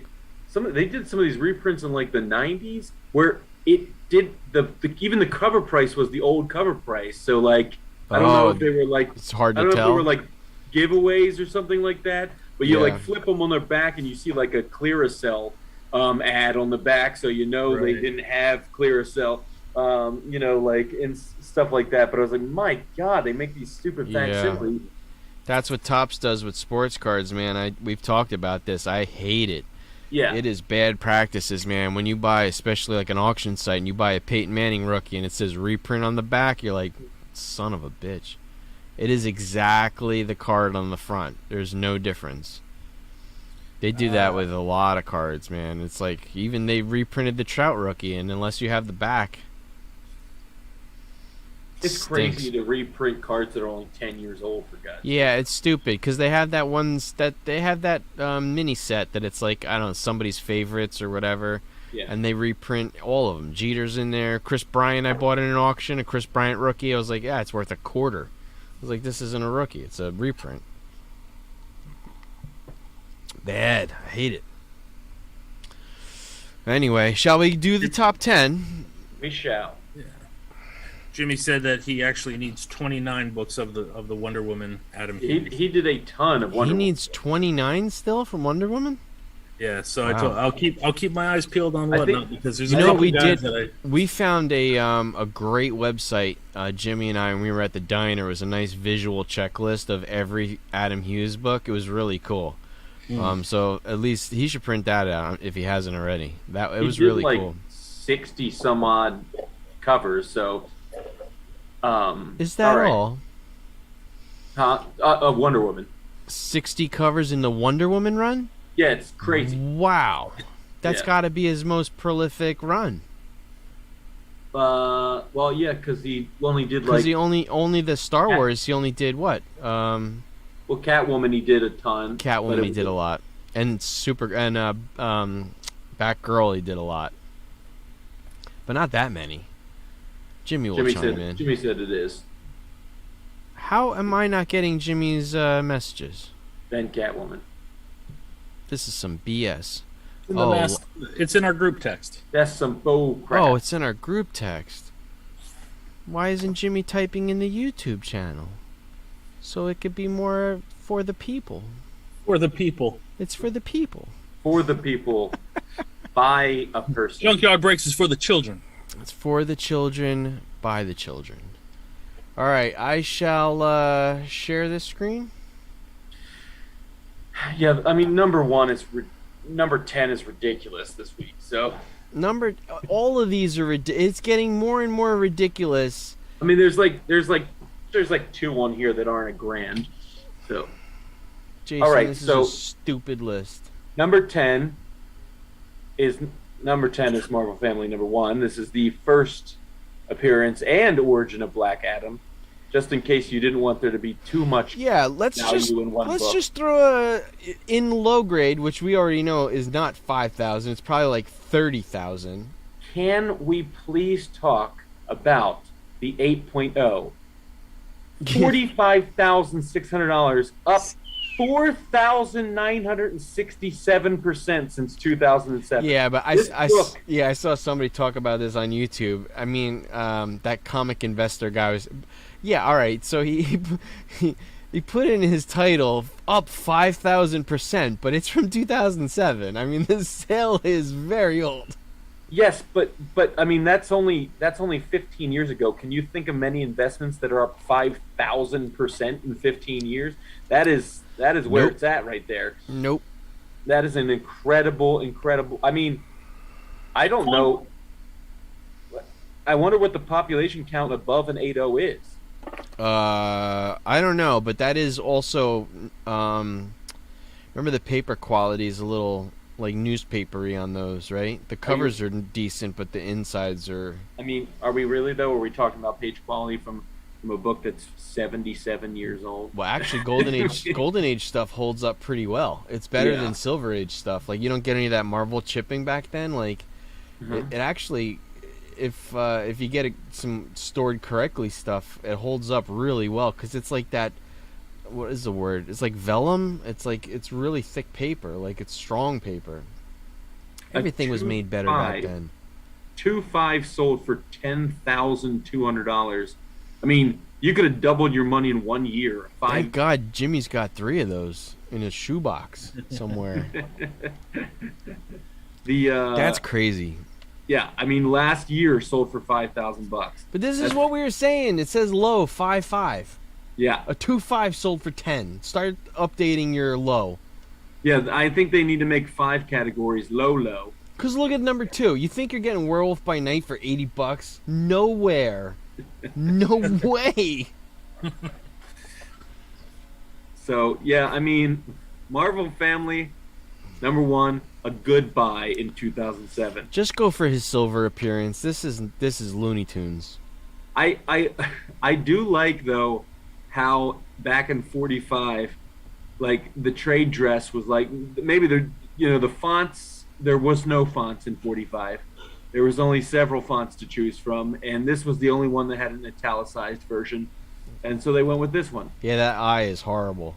You know, it really is funny how kind of generic it looks like a trade dress that like a kid when they're 10 or 12 uses for their first homemade comic. But you know what? If I had it, I wouldn't be mad.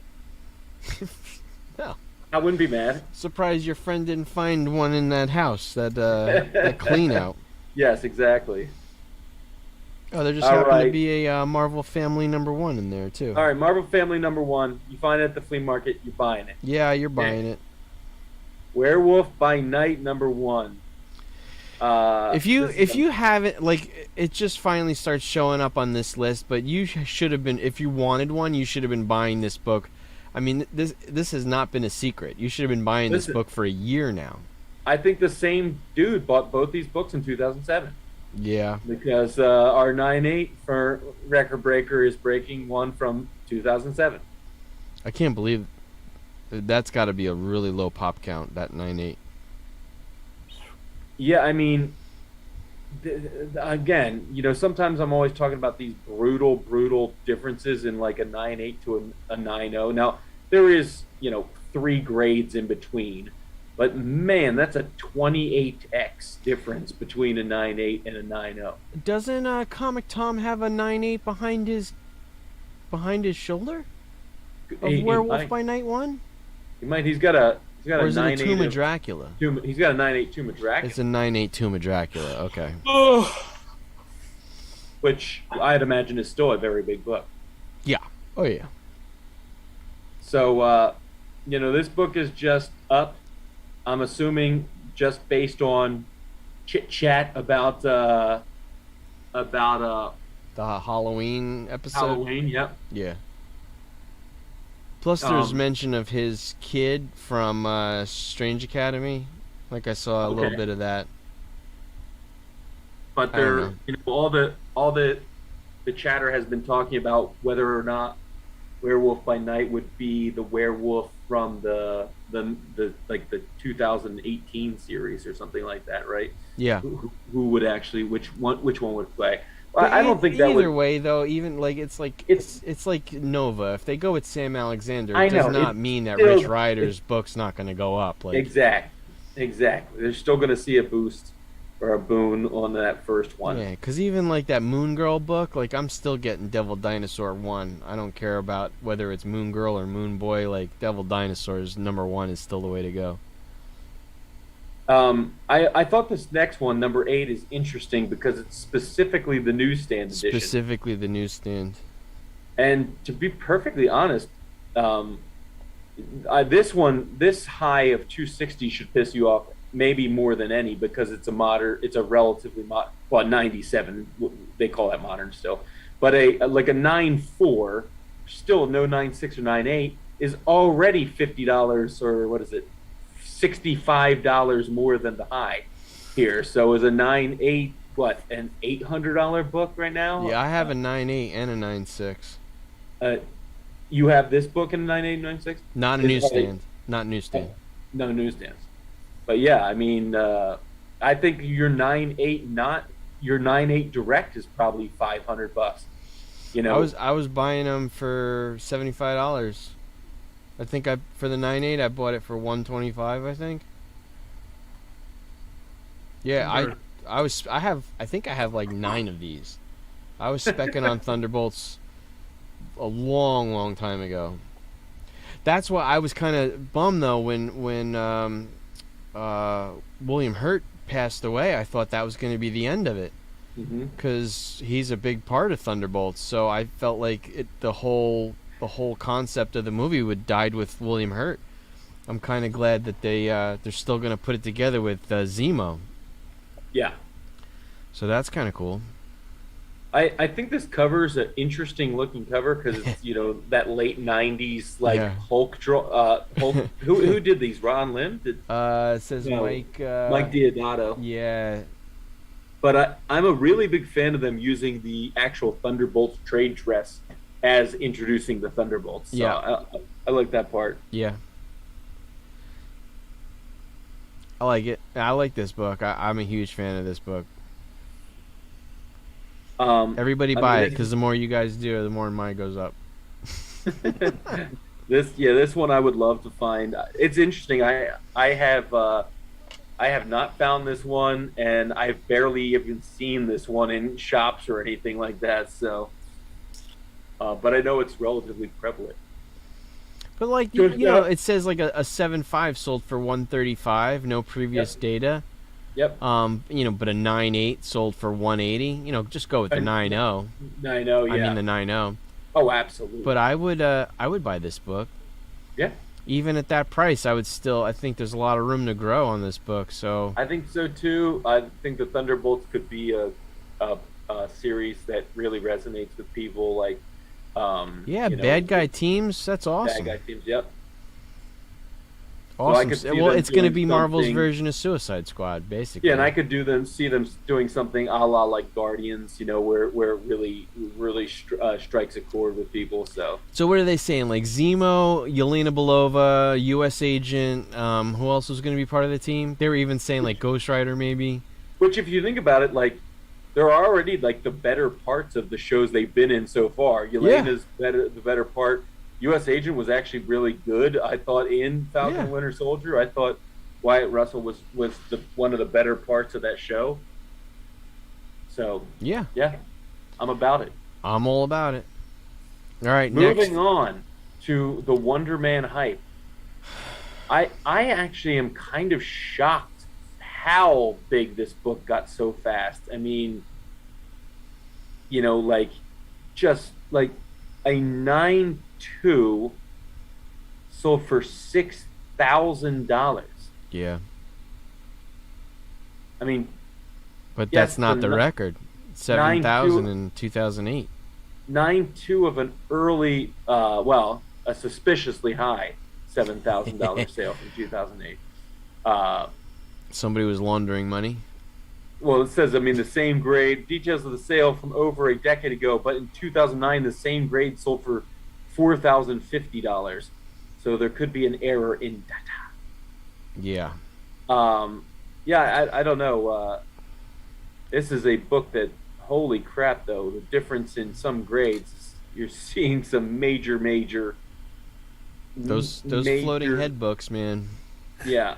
I mean, we love them. 6.0, $610. A 7.5 is $1,500. And then one grade higher, right now there's a $700 difference between a 7.5 and an 8.0.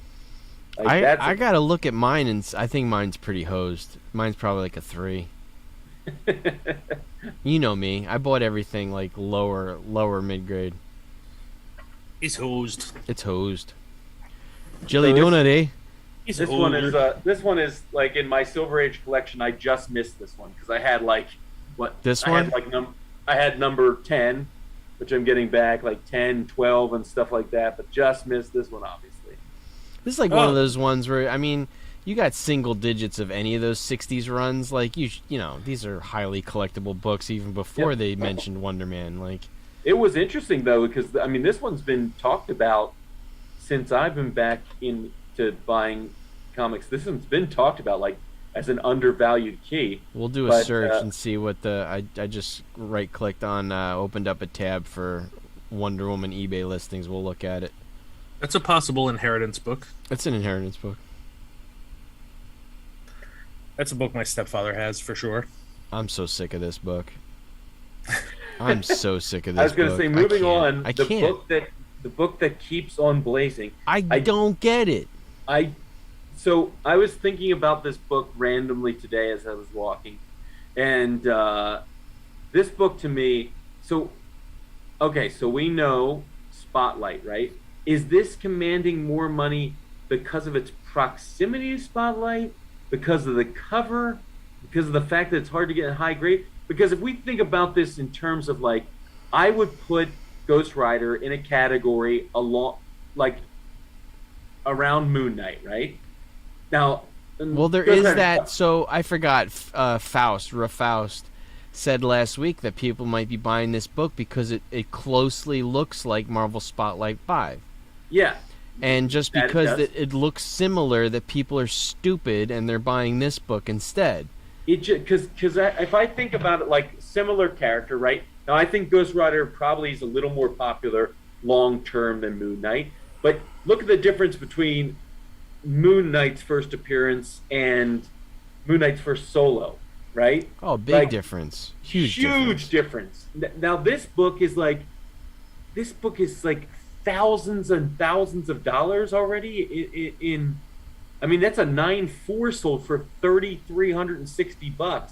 It's up 5% in a week. What? Yeah, the 4.0 and 400. It's crazy. This is crazy. This book.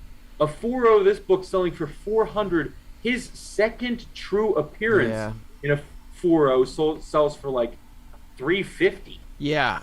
Yep. I don't get it. It's funny. I don't get it. I still don't get it. I'm so opposed to this being on the list. I don't get it. I hate it. Like, this book rivals like Iron Man 1. And, you know, Iron Man 1 is what? I'd much rather have that book. 5 years older than this book too. Yeah.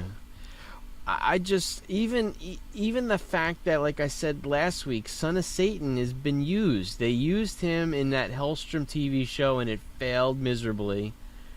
There's nothing there. It's only a cameo appearance too. No, it was his entire show. No. This.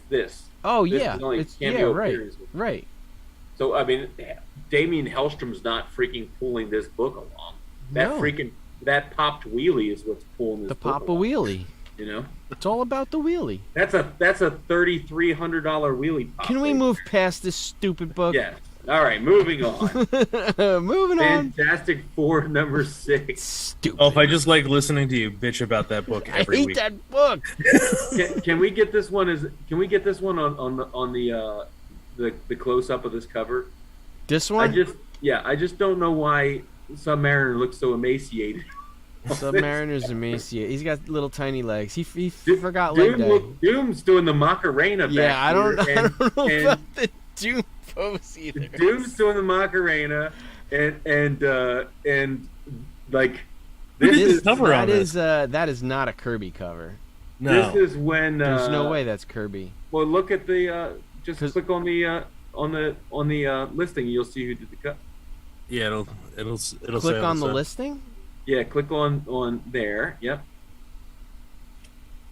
So It is a Kirby cover. It is, No it is. way. The Kirby cover. He must have been. Even the way he drew Richards, that doesn't look like Kirby. He must have been drunk. He must have been drunk. Cigars and scotch. I just think that that is not a great cover out of the many great Yeah. covers. Like, Well, it's if better you- than Wonder Man with floating heads. Yeah, if you juxtapose this with Fantastic Four 4, Don't say anything bad about floating heads. That is a way better cover. So, I mean, I bonkers actually, that- as soon as I saw this on the list, I was like, second appearance of Doom. Let me hunt some down, and none of them, even lower grades, you weren't getting them cheaper than $700. Like the couple of pieces of tape cover hanging on by a thread were going for $800. It's interesting because, like, with all the books that of Doom that have been popping, I have not seen this one. Yeah, really I don't know. at Not only all. that, because Submariner's 4, Doom is 5. This is both their seconds. This is a solid book. I don't know. How, this escaped me, and you know, Doom in low grades going for like $6K. You get a mid grade of this for $700 or $800. This is a solid book. Doom's second 9-0 sold appearance. for $10,800. That's a solid investment, up 89% since 2019. Yeah. Crazy, man. I don't the even worst- know this book The wasn't worst a- Kirby cover ever. It's a bad cover. Yeah, it is pretty bad. Look at that, Dolph. A .5 already sold for $549 this week. A .5? Yeah. So 2 sales challenge first place in grades, 3.5 and 0.5. That's what I was Ultimate- seeing. I saw it was a 1.5 guy wanted like $850 for it. Now, was it 1.5 actually graded or 1.5? It was slabbed, yeah. No, it was slabbed. The other guy, he had probably would have been about a 1 or a 1.5. It had 2 pieces of tape on the cover. He wanted $775 for it. We'll look that one up later. I'll ping that. Let's look up some FF6s. Jimmy Now- said he truly is a Submariner. Nice. Oh, Ba-dum-bum. double daddy joke. This, I think the ugliness of the previous cover is juxtaposed by how cool this cover. Yeah, it's a Right. good one. So, Amazing Spider-Man 78. Is this Neil Adams? No, Ramita Senior. Ramita Senior, yeah. So I'm not sure why we're seeing. I know that there's some chit chat of the Prowler appearing in live action, or the Prowler appearing in a different multiverse, possibly in Yeah, this- and the what is it called? The What's the next animated Across the Multiverse or or Across be the across Spider-Verse? right? Across the Spider-Verse? Yeah. He could make an appearance. Could bring him back. But this is a book that's, those are obviously gets up in the thousands in those high grades. But 4 or 5 is mid grade. Up to, before this last year was $100 in 2020 for a 4 or 5 of this book, which is pretty cool. I mean, we always talk about sub 50. Well, sub 20 ASMs, and then sub 50, and then still anything sub 100 is good, and so this is solidly in that wheelhouse. We'll look that one up too. Let's see. Amazing But- Spider-Man. Great colors on What that. are these going for right now? 159 for a 6.0. There's a 3.0 for 100 best offer. You could probably get that for 80. So $80 will still get you like a lower grade. Yep. Some of these I just want to like take close-ups and see if I can press something, Yeah. I'm always looking for a book to press. Yeah, I mean it's definitely more than when I was buying them. They were like $50, and now they're definitely a lot more. Yep. Fine condition. What does 120 get you? Fine. I hate the colors on this. It's so washed out. That's a rough book. Yeah. Not for 120. This one for 124 just pops way better. Well, anyway, it's a cool book. That one looked like it had some surface issues anyway. That one that was 120. There's a 4.5 for 140. That's rougher than some of the 2.5s. You still got books? Looks like you still that got books top cooking? secret. Yeah, everyone goes on a half hour, so I just I got that Avengers 13. I just gotta flip it every 30 minutes. I'll flip it and then I add another one. That one's a nice book.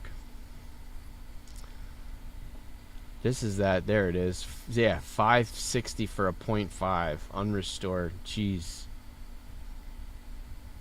649 like, no bids with 1 day left. Like it was an auto mechanic repair shop. That one that was 569. I can't do anything to that. There's no That's overcoming rough. all that.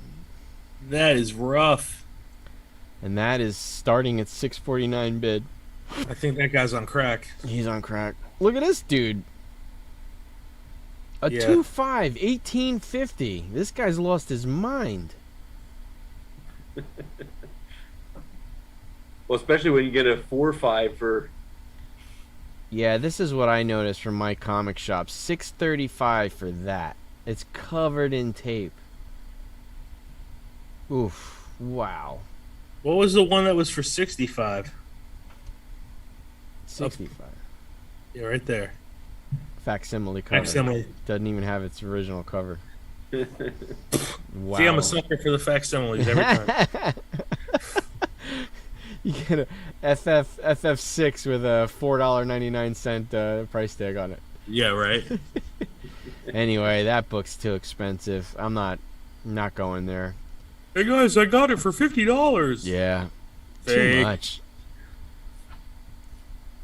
Doom's doing the walk like Egyptian, Jimmy says. He is. It's terrible. Yep.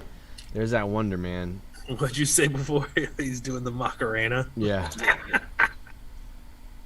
That's not a bad one for 129. It's got some time left though. 2 days. Need some work. Love those. Needs a cleaning. Interesting colors on 600. some of those books. 50 for 600. Yeah, these are, man. Can you imagine? You could have got one of these for half that price 2 months ago. Stupid internet. All right. This is like ridiculous. Well, this one is not Good grief. affordable. No. Not by any stretch of the imagination. An 8.5 sold for $60,000 this week. A 7.5 sold for $40,000 this week. These are solid sales that come as no surprise after last week's monster 9.4 sale of $162,000. Now the interesting thing is, so I own shares of this book on Rally. Oh yeah, In a- you did do that, right? in a 9.2, and they're showing the 9.2 price as way down, like 80 grand. I was like, there's no way that this book right now in a 9.2, after an 8.5 sold this week for 60, and a 9.4 sold for 162. Are they actively selling it, and then when they get an offer, you guys vote on the sale of the book, or are So it's essentially an asset in holding, and Yeah. if they get an offer, then we can vote on it. But do you have But to go I- through their platform to buy it, or is it at Heritage, or is it on eBay, or like No, where? I mean they essentially own the asset. So But they aren't actively trying to sell it. They just like you have to go through their platform to see what their inventory is, and let's say you're not buying shares, you're buying books, and you have a ton of money. I don't know how they do that. I don't know if it's actively offered up to. I mean, I do like the idea. I think it's a really cool idea where you can buy pieces of books nobody can afford, like these ungodly books, to have like even a share of them, and also the profits when it sells is an interesting idea. Yeah, they have the current value at $92,500 for a 9.2. It's all about the census. I mean, if there's less 9.4s, a lot. I mean, I don't know what the census is above a let's 9.2. It says here, 9.2, placing it in the top 2.3% of all graded books. 2%. Wow. I wonder if there is a 9.8. I mean, that would be Some hard pressed. some old geezer's got one in a safe somewhere. You'll never get my 9.8. I'm gonna be buried with it. I think those geezers just don't even know anything about a 9.8. It's So like there's- that. There's one, like I keep saying. There's one six- guy out there with a Gem Mint 1051 Mickey Mantle. One guy. There is 16 copies in a 9.2. It does not 16 say what. copies in a 9.2. Yep. That's not a lot. Nope. And I mean, you so can- you can look- 9.4s. There's got to be very little 9.4s. Are you logged into your CGC? I You can. see what the I am. popular- Yes. Let's see. As Dolph is looking at, we'll scroll down to the number 2 hottest book of the week, which is Submariner 20. We are littered with Doom books this week because this Submariner book is a Submariner and Doom book. Oh. Probably a book that you could have gotten for like $20 last year. He looks a lot healthier in this cover. He does. He's been bulking up. He's been eating a lot of red So meat. I bought one immediately. I love this cover so much. As soon as I saw it on Key Collector, I was like, "Oh, this book's amazing. I have to have one." I bought one for I think $60. I got it for. Look at the difference here. An 8.5, $200. A 9.2, $350. Yeah. A 9.8, $2,040. How awesome is that cover though? Dune's great cover. face is a little weird, but I love it. Yeah, all of Doom is a little weird. Like all of the silver parts of Doom are weird. Marvel always crushed it on that green color for that cape though. It very seldom fluctuates tones of green. Who did that cover? That looks like Kirby. Oh, Buscema. Buscema. So that book, Like that I book's said, it up. looks like Buscema. I heard you say Kirby. That book's up big in four categories. So clearly, people are buying higher grade copies of this book, though. Now, this 1960. book, I still don't think you'd find a low copy for $20. It would have to be very low. So there's 8. There's 19 total. 1 restored. 18 9.2s. There are 13 Universal 9.4s. There's 3 9.6s, and that's the best there are. 3 9.6s in a Doom Three book. 9.6s. That's it. There's only 3. Greg, There are go no give them a 9.8s. Great googly muggly. That's got to be a pricey But book. even, I gotta tell you, I have a 0.5. There's only 63.5s. Well, I mean, this book's from what 62. How many Universal total copies is there? 1,000. 1,500. Yeah. The most there are 4.0s. There's 187 4.0s. Which, Gonna what's say a they- 4.0 go for? I mean, it's probably like 10 grand, 15 Yeah. grand. Oh, easy. I would imagine it's easy 10 grand. I gotta tell you though, this is like one of those books where it's not gonna stop. Why would it? 8,000 for a 2.0. This guy's asking. Let's look at the sold. Yeah, I was gonna say you got to look at completed sales. If you even see one, I don't think they're gonna be up here. Yeah, I don't know why 4,500 for a 1.5. I mean, I would not. I don't know that I would sell mine on eBay and lose 13% on it. Yeah. Right? I'd sell it at a show. There Although you you- go, Chris. That's all you. But- $76. Dang, somebody paid freaking $76 for a facsimile. There's Oh, my Dolph, pack. does this show the back of that facsimile? I wonder if it's the one of the ones like the ones I was checking out With today. the Clearasil. Yeah. Well, because look at the front. It still says 12 cents, right? Yeah. No, it's got the kind of the OG back, but and that's Wow. look at that. It's kind of blurry. I think somebody Man, just like Xerox copied it. That's brutal though. Facsimile. This might have came with an action figure or something. It looks like. I was gonna say, how the heck do you know that one's a facsimile other than the fact that it looks perfect? I mean, that's all a giveaway. That paper quality, that's pretty Sure. awesome. There's got to be something. I off the top of my head, because that looks right. That looks right. I mean, either way, yeah. Obviously, it's perfect. Hmm. But I love that 3.0 $5,000. Yeah. So it looks like the ones that people are actually selling are Yeah, Kinda nothing's low to even being sold. mhm. 2 books. People are holding on to their doom. Wow, that went up. I just had my dad buy a 445 for 1900. Like a few months ago. That sold 2 days ago. Yeah, but I'm saying that went up. This is a 3.5 that went for 2 already. Still telling Yeah. people to buy that book. 38 bids. All right, number 1. Number one, Unattainable. because of all the current Iron Man hype. I mean, these are big gains, right? These are big gains since last year for a character that has passed away in the MCU.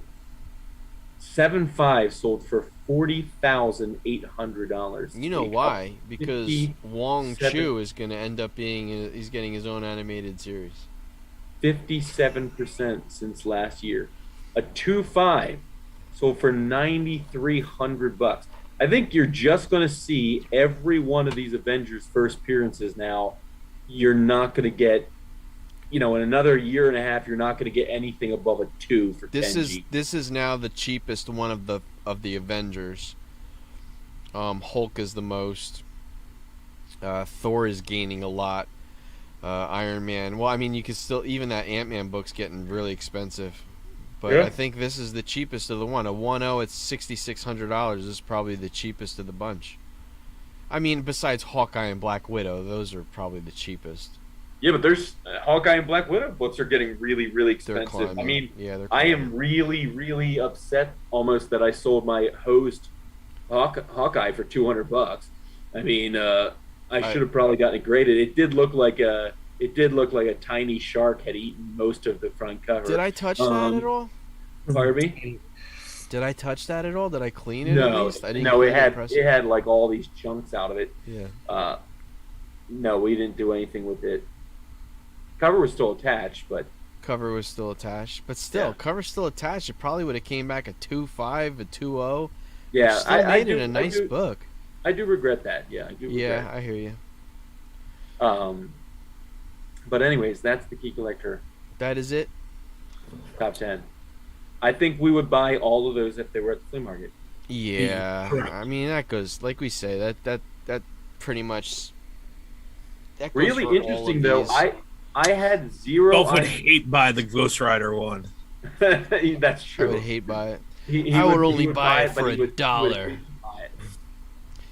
I would buy it for I, $1 and then go like this with a lighter. Just Oh watch it no, burn. you wouldn't.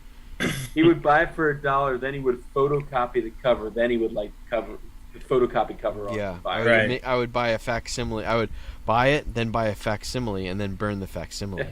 No, that's mine. Ghost Rider for $4.99. Yeah. I'm So still. what else, boys? I still Huh? think it. I What still else? think it's Anything? funny. What else? Yeah. What's next? I don't know. What else? We got to do I got our animated showdown when we get Jimmy back. When I know Jimmy's coming back, I got we'll these do two our books at the animated flea movie market. showdown. What's that? I got these two books at the flea market today. This is the early reprint of the Guardians book. Still like a $40 book. And I got this, which is, I guess, their first solo title. $2.50 a piece. That's an early Starhawk too, isn't it? Yes. Yeah. I mean, Starhawk was Stallone. He's coming back, right?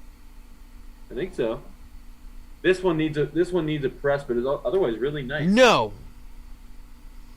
Make me. $2.50 a piece. All right. I picked up another Talos today. This one's super nice. Yeah, that's you probably double up on that in a few months. Picked up an early bone. Hey! Number 12. Nice. Very nice. Picked up a really clean earlier Sandman book today too. Nice. And then When's that show coming? Excuse I don't me. know, it's got to be soon. Right? It's soon. I love the trailer for it, but they keep saying though, like,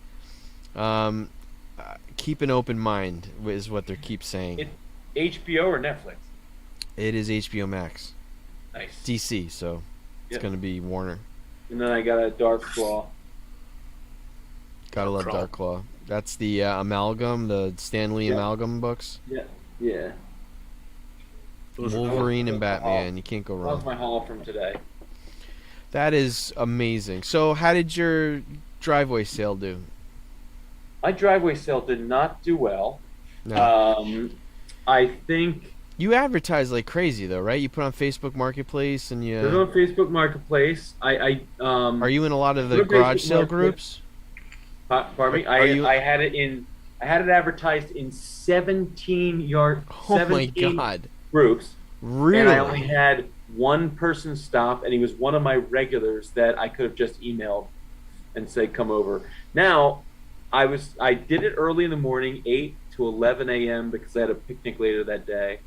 At 10:59, the mailman pulled down around and said, "You just setting up?" I said, "I'm just tearing down." He said, "Oh, all the guys at he's like, there's like 5 big collectors that work at the post office." I was like, mother of pearl, you got to be kidding me, man. And then somebody emailed me or messaged me and said that they work on Saturdays. Could they come over and look at books? And I don't want people in my apartment looking. I don't want people to come into my driveway. Yes, inside. Yeah, no, I got that. Sure. You know, so I don't know. I don't know if it's mess with the time. The good thing is it doesn't cost me anything to do. I just take the stuff out front. So Yeah. I might try it again in the afternoon and see if that doesn't work any better. But I did well at the flea market on Sunday. I just did not do well with the driveway sale. You had a nice So setup. You had some sports cards too, huh? I did, yeah. I sold some sports cards too. So, I sold the Passes Alive. I sold a CC Sabathia. Oh yeah, that's right. Bowman's Best rookie. to John's a him. good dude. Yeah, he's great. Yeah. Yeah. So super cool dude. Talk some sports cards. I told him about the He terminology. just opened up a shop. You saw that, Yeah. right? Yeah, he just opened. Yeah. I don't know where it is. It's outside of Pittsburgh, right? It would be somewhere between like Johnstown and Pittsburgh. Yeah, so somewhere in that vicinity. So Yeah. I would imagine it's wherever. It'll be about an hour and a half from here to go to the shop. But something my friend and I want to take a pilgrimage out to his shop. So That's cool. That's yeah, really cool. so- yeah, he was real cool. Now you gotta Um, see if you can join his wiffle ball game. Oh, I did not know about Him that. and his brother have this like wiffle ball game. They've been like inviting listeners and stuff. That's really funny. Yeah. So yeah, that's the haul. I don't know what's happening. I've got a couple of collection opportunities on the front, but nothing that's imminent. So Yeah, I have opportunities. Nothing that's turned into anything. yeah, I've had many people at the flea market take my information. Were Yeah, I approached get that a me lot. about it, and You know what so I'm gonna easy- start doing, because it's the same thing where I have given my information to a lot of Yep. people, but I think what I'm gonna start doing is bringing a clipboard and Yeah. taking people's information as well, Yep. so I can follow up, because That is I've had so many people be like, dude, I'm definitely gonna call you. I'm gonna call you and text you as soon as I get home. I never hear. Not only do I never hear from them again, they never even come to the flea market again. yeah. That's the thing. I mean, yeah. I think that's exactly right. You have to be proactive. You have to, yeah. You have to be proactive, and I have to be proactive. I mean, I think about the guy I bought the Silver Age collection from, you'd imagine I would have learned from that because I'd seen him Yeah. right before Christmas. He was interested. I gave him my information. He didn't contact me. And I saw him after Christmas. Yeah. Then he came back to the thing and said, "Yo, I'm still thinking about it, blah, blah, blah." But isn't it And, funny too how your guy, like, you were almost a little too persistent because then he was looking up his books now. Yeah, He's like, why yeah. is this guy so interested in my shit? And now he's like, oh, that $4 book, $80. He's like, bam, like that. Well, so like that one, the it kind only- of bit you. The only one I really cost myself on with him was he had not looked up Star Trek at all because he thought it was worthless. Yeah, And when I kind of looked at the grade, yeah. like when I was looking at them in person, he noticed that I was like looking at the Star Trek book, and he's like, "Oh yeah, I didn't really even pay any attention to those." And then he looked it up. He's like, "Oh, this is worth a lot more." Than I thought Oh it was." man. And I was like, "Well, I think I just cost myself a couple $100." So Yeah. I can't wait to But- see your grades. I'm definitely interested in that Star Trek. Yeah. I'm still around an 8.5. I think they're really gonna bang you on that blue line. I gotta But tell you, I hope man, they if don't, that because I comes would love back to in see that in a If that 9.4. comes back in 8.5, that is a big book. Oh, I honestly, I'm being very, very cautious. Excuse me, I'm being very cautious with that 8.5. I do think it's going to be a 9.092. I really do. It's beautiful. What is the census count on that? Because that book is big because they don't have a high population count, especially in higher grades. You look on eBay, man, so many of them are freaking hosed. Star Trek Gold Key 1967. There is 198. There are 5 9.6s, 12 and 12, 9.492, 29 9.0s. See, that's not a lot. Not a lot. 700 total, 722 total. There's a lot of low grade stuff. Definitely the arc goes, it peaks at 6.0. Now, I don't know how accurate this is, but on cover price, the 8.0 FMV is $1,600. Really? Yep. Holy shit. Yeah, it's a nice copy, man, and I only made it nicer. Like I That cleaned it. sold last month. Yeah, I think you're above an 8.085. I think you're into the 9s, except An for that 8.5 blue mark. I really, this is where I'd really like to see where CGC gets you, because it's just It's not like purposeful, not like somebody drew on it, but it's a misprinted blue mark by Spock's face. So See, I need to subscribe to GPA, I think, because I get some information from cover price, but clearly it's not complete. They had the last 9.0 selling in December of 2020. They had the last 9.6 sold in 2019, and it was already $20,400. holy crap, really? Yeah. Yep, a 9.4 sold this year in January for $13,800. Do you want me to look at your grades right now? I'm just kidding. I won't do that to you. No, but those books are coming to me because that was the second one we processed. They are going to you. That was yeah. Now that we're doing this, because otherwise in the past I was just recording videos. That's why we said, "Do you want me to do See, it?" this is what blows, because you know that if I get that book, I cannot wait till next Wednesday to open. We're gonna have a special go live where I can just open those 4 books. So, because if I get those books Friday or Saturday, I can't wait. Till I'll next be Wednesday. able. I might be able to do something from my because I'll be on vacation. I might be able I to do used to have something from orange my hair. laptop. I'm wildly impatient. Do you want me to just look at them now?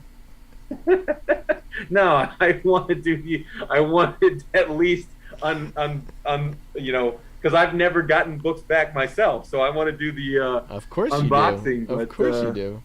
But man, You know what you can do? You can just record an unboxing. yeah, I can do that. You know, record yourself and give me the footage, and I'll edit it in. We can even do a live chat, and we can cut the video, and we can just say, I really hope it comes back high because I have my. I don't. Did you do before and afters? Because I have the before I sent it to you. I did not do before and afters on that, but I know after I had pressed it, it was mwah, it was beautiful. It was a beautiful book. Yeah, because you can look on my Instagram. It's a recent post, and it's the front cover, and you can see all the. It was. I think of stuff all that's your on books, I was most excited to see what Star Trek came back at. Yeah, because you can. I see all don't the remember press- if it did have spine ticks though, because I remember like I went from like low 9 to I started going into the 8.5s, 8.0s. It's got. It had two Well, color one- breaking spine ticks, right? Got 1, 2, 3, 4, 5, 6, 7 spine ticks. 7? 7. Color very break? small. Yeah. All color break? Well, maybe. Because the spine ticks I got out, if they weren't color break, then. But if there's 7, then you might be looking. There's definitely 4 color break. Yeah. There might be. It might be lower then. Do you want me to look right now? I'm just kidding. Hold on, I'm gonna flip this book. It's killing me that you have the power to look right now. It is killing me. Killing me. He is trying to torture you. Christopher, you have books coming back too, don't you? Yeah, I don't know when. Still- in the future, It's in. Yeah, it's just as I'm- Conan used to say, in the year 2000. some. In the year 2000. I might be dead by the time they show up. Yeah, it's incredible. I mean, my Marvel Superheroes 20, that Doom book, that was received on October 12th, and even at the ridiculous 200 days or whatever, or 160 days, it's already been all of that time and then some. Yeah. It's kind of bonkers to think that the other people are sending books and getting them back door to door in 3 weeks. So Yeah, and I mean, anybody who does a drop off gets them back super quick. yeah, It's I think that's why it takes so long because there's all these others getting priority. yeah, it just doesn't make a lot of sense why you would waver from first in, first out. So Right. This one, I gotta show you this one. This was brown. oh, that's awesome. I wet cleaned this one with that surfactant, that soap. Yeah. Holy crap! This one was so brown, and it came. Look at how bright that is now. That is nice. This was brown with foxing all over it, and it's just gorgeous. Well, and it never had a bright white cover, right? It's got that. It's got that. It's kind just of a little eggshell. tan. Yeah, it's a little beige, light beige. But man, this one, wow.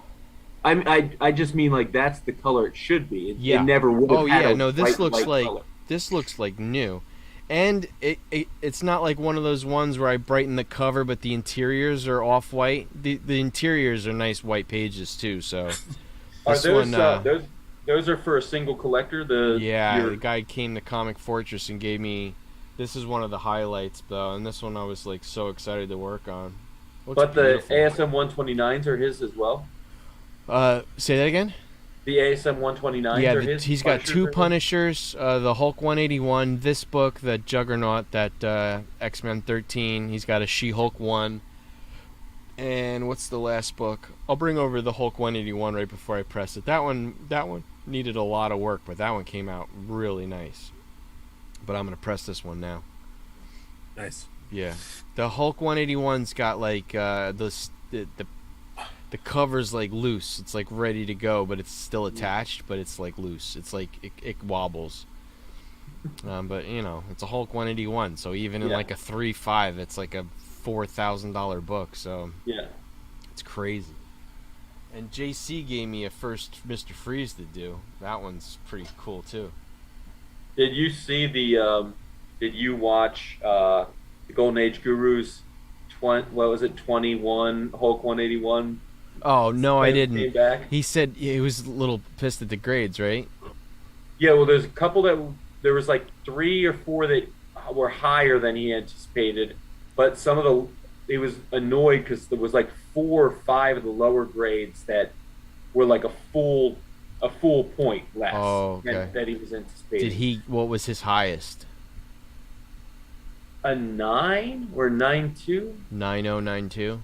Yeah, something like that. Big book, man. Jeez. Yeah. Whew. All right, I'll be right back.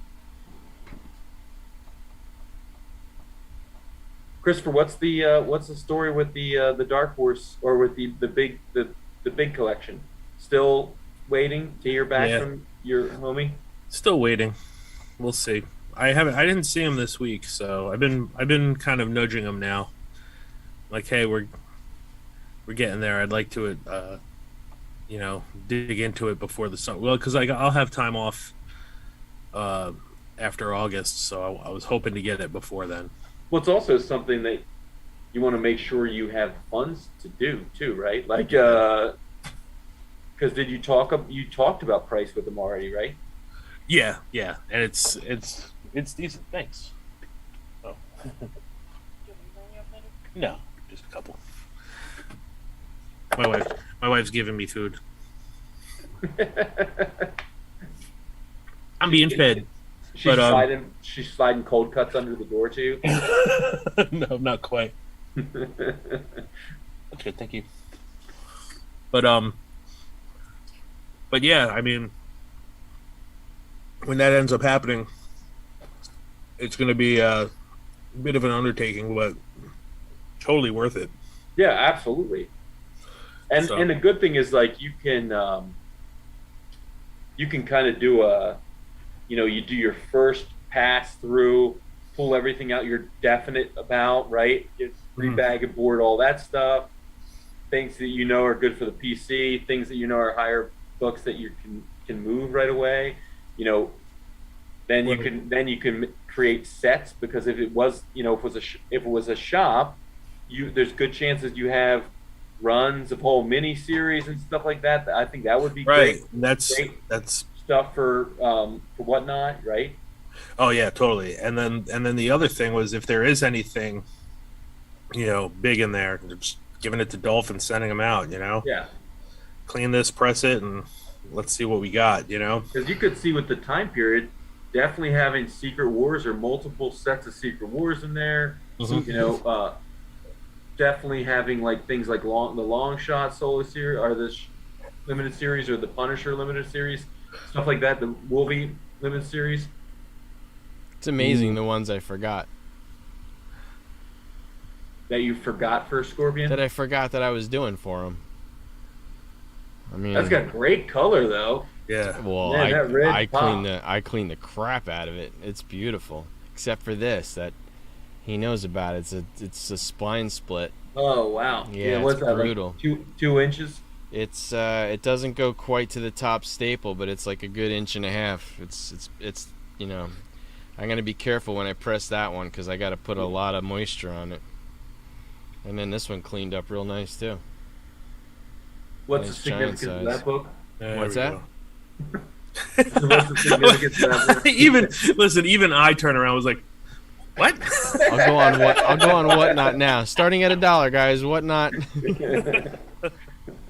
Yeah, great. That's a book. That's a book that's got like 45 facsimile versions of it. Right? Oh yeah. I think that's gonna be my new thing. I'm just gonna get facsimiles now. That's all I can afford. Dude, I got a giant size X-Men for $5. I know I got a Nestle Quick Action Comics 1 for you somewhere. Nice. I was looking the other day. There is like 25 facsimile versions of something of Action 1. Over the course of 30 years. With value, too. Like some of them, because I know, like I said, that Nestle Quick Action 1 came out in the early 80s. Those go for like $50 to $100. I was going to say, there's like 10 of them that are worth $20 or more. Yeah. What's up with the Mexican Spider-Man going for money? Some of them do. So they like the post Gwen Stacy death. So the stories are different, Chris. So yeah, that's right. In La Aranja, she doesn't die, and so the stories actually diverge, and so Right. there's a bunch of them that are worth a ton of money, Yeah. like thousands to thousands of dollars in that run. Yeah, I was reading about that, and I was like, "Holy crap! That's, I mean, it's interesting. It's pretty neat." But I never like usually, usually that stuff doesn't go for a lot of money. There's a toy guy at Because of the, at Meadowlands. He had a whole short box filled with Mexican Spider-Man books. I did buy a couple off of them. They're in pretty bad shape though, but it was just cool to have. yeah. A friend of mine just bought a Greek Spider-Man book. That's cool. Yeah. Yeah. You could, any of those they're I had to. yeah, they're totally cool. Yeah, it was a couple Is, bucks though. Yeah, Peter, of course. is he Peter Papadopoulos? In the, Yeah, right. No, it's hold on. He sent me a picture of it. I could show you real quick. So I just looked it up. It says cover price. Cover price has it listed as 14 variants for Action 1. 14 for Action 1. 14, yeah. Oh, that's cool. Is that Mysterio? That's cool. I like that. Oh, that's really cool. Yeah. Oh, that's interesting. So I wonder if there's no translation for man. Because look at the spider has that big translation, yeah. but man's still just man. That's cool. Yeah. Yeah, I really think it's interesting with those two. Yeah, because $5 he paid for it. A Cool. lot of the Spider-Man books are only like offset by like a year or two. Yeah. They were still being made like, if the book original is from '68, the Greek version might be from '70 or '71. They're pretty close. Yeah.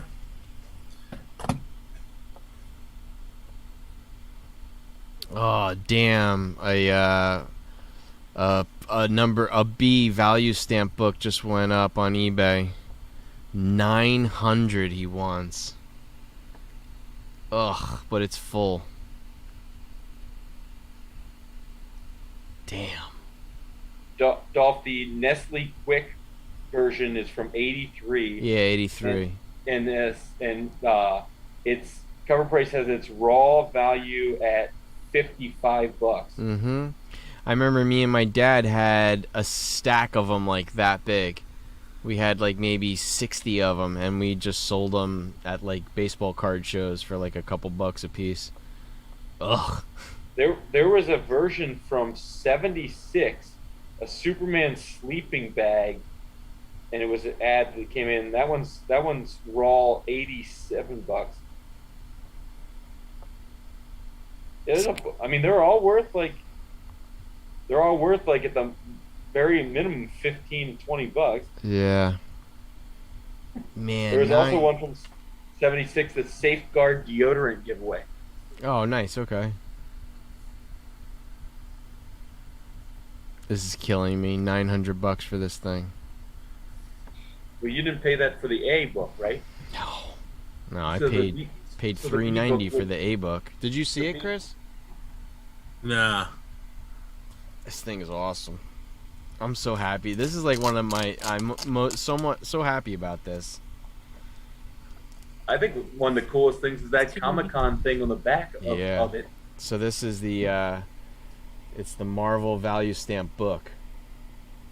Oh, you got it for Father's Day, right? Well, I treated myself to it, but Right, yeah. right.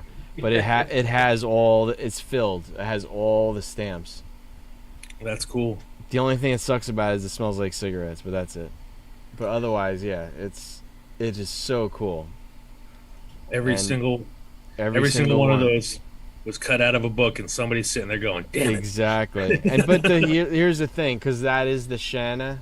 Shanna She-Devil. Shanna. The Shanna the She-Devil is the Hulk 181 stamp, Oh, but it is in another book, and you don't have to cut it out of Hulk 181. You can pull it out of another book. But I love how each one is individually stamped. That's a nice little touch. Night, Jimmy. Night, Huh? Devo. Jimmy leaving?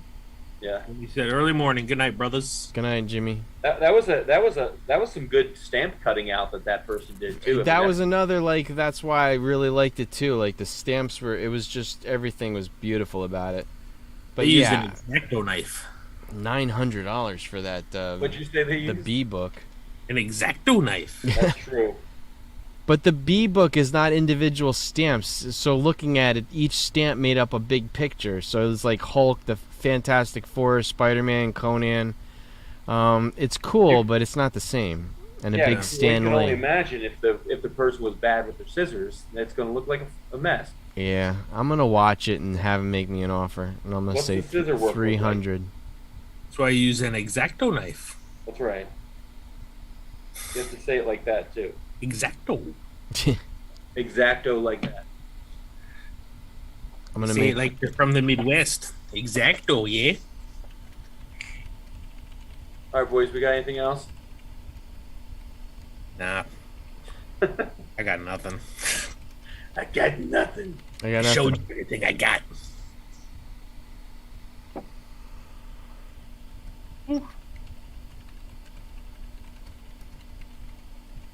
Making him an offer. I said if Hey, you Chris, want. Chris and I guessed. I think you offered $475. No, I offered him the same, $400. I said I just paid $390 for the book A. It's in the same condition. If you want to sell this one, I'll buy it for $400. And he's gonna say. And he's gonna say, "Go f yourself." I want $900. Somebody offered me. I have a couple signed pops, and my the Stranger Things ones are kind of gaining interest again. Yeah, they're strong. So I got a Noah Schnapp, or however you say his name, Will. Yeah. But Ghostbusters Will Pop signed. It's got a COA and everything. Is that Wolfbane or Wolf guy? No, Finn Wolfhard. I already sold that one. That one sold instantly. But the other one, this one's Will. I have it up there for, I don't know, fair price, to be honest, because it cost almost $100. Cost me almost $100. So I put it up for 140. Yeah. See who would bite, and some guy pops on there and he's like, I'll give you $50. yeah, he's like, "Sup, bro? I got 70 on it. All right." I'm like, "No." What does that mean? I got 70 No, on it, all right? I've had that a couple of times where. First off, you're not speaking English. It's Second so off, presumptuous. Well, no, I've gotten that a couple times now on eBay where, like, I had my 8.5 static one, which remember Dolph, we had that like weird. Somehow they came back with dimples. It's like these friggin' dimples like weren't on the book. Yeah. There's no way No way. either me or Dolph would have missed. That like, was the one that they 14 pulled out of the poly bag, which we right. never sent it with. So anywho, I have it for like $70, and I put pictures of the dimples and show that there's pressable defect. There's people offering me like $40 for it. I was like, F you, I'm not freaking selling to you for $40. Like, and same thing, Chris. They're like, they're saying in the affirmative, got you at 45. Like, Yeah. Are we good at 45? Like, I've never talked to this person in my life, kind of thing. Like, and no, we're not good. Gotta love that. And I would entertain haggling with somebody if they were like, "Hey, man, this and that and this. Right. Would you take?" Instead, these guys are like straight up like you like Like, this is my offer, take it or leave it, as though you're very desperate to move this particular Funko Pop. Yeah. Yeah. It's like, "I got you for 70. It's like, no, you don't. I literally sent a message back that no. It's all it said. No. And they were like, all good. You should have wrote back, that's interesting because I don't have you for 70. Right. I've talked to people and they've lowballed me before, and I'm like, I can't. I clearly state in all of my profiles, which nobody reads, I will not entertain the question, "What's the lowest price?" Yeah. Make Well, me an offer. I'm sure Dolph gets all the time at the flea market. Hate it. And it happens with the sports card guys with me way more than the comic people. Like, they'll have like $25 worth of cards. They'll be like, got 25 here. You do 10? I'm like, no. I mean, they're already fairly priced at 25. So no, I have you've watched me do my thing. I don't give anybody the opportunity to do that. So when somebody hands me a stack and I count 40, I say just give me 30 for it. So I already do that, and they think that I'm offering them something. So nobody has ever come back at me and saying like, that's a little high, you want to do 25. Like, it's always like I always undersell myself. I like already put the sale in there. I do the same thing. I give them a discount to make it like. So I've never had anybody come back.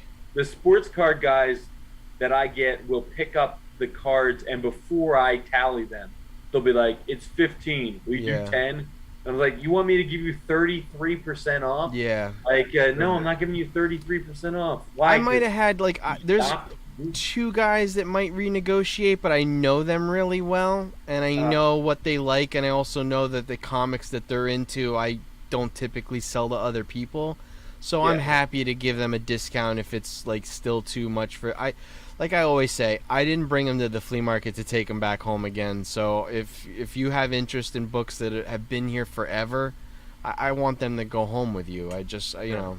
Yeah. I just can't stand when somebody like goes through, like fingers all your stuff, grabs one thing, and then wants to haggle on the price, like a cheap book, and wants to haggle. That's why I kind of like, even when somebody comes to the table, I said anything that's $5 and below is $1. Anything higher than that's half price off, and then even beyond that, I'll give them a discount. If they're at like $36, I'll be like, just give me $30. I'll take off an extra $6. Like, just take it. I just want it. Or you could do like I do with Jimmy.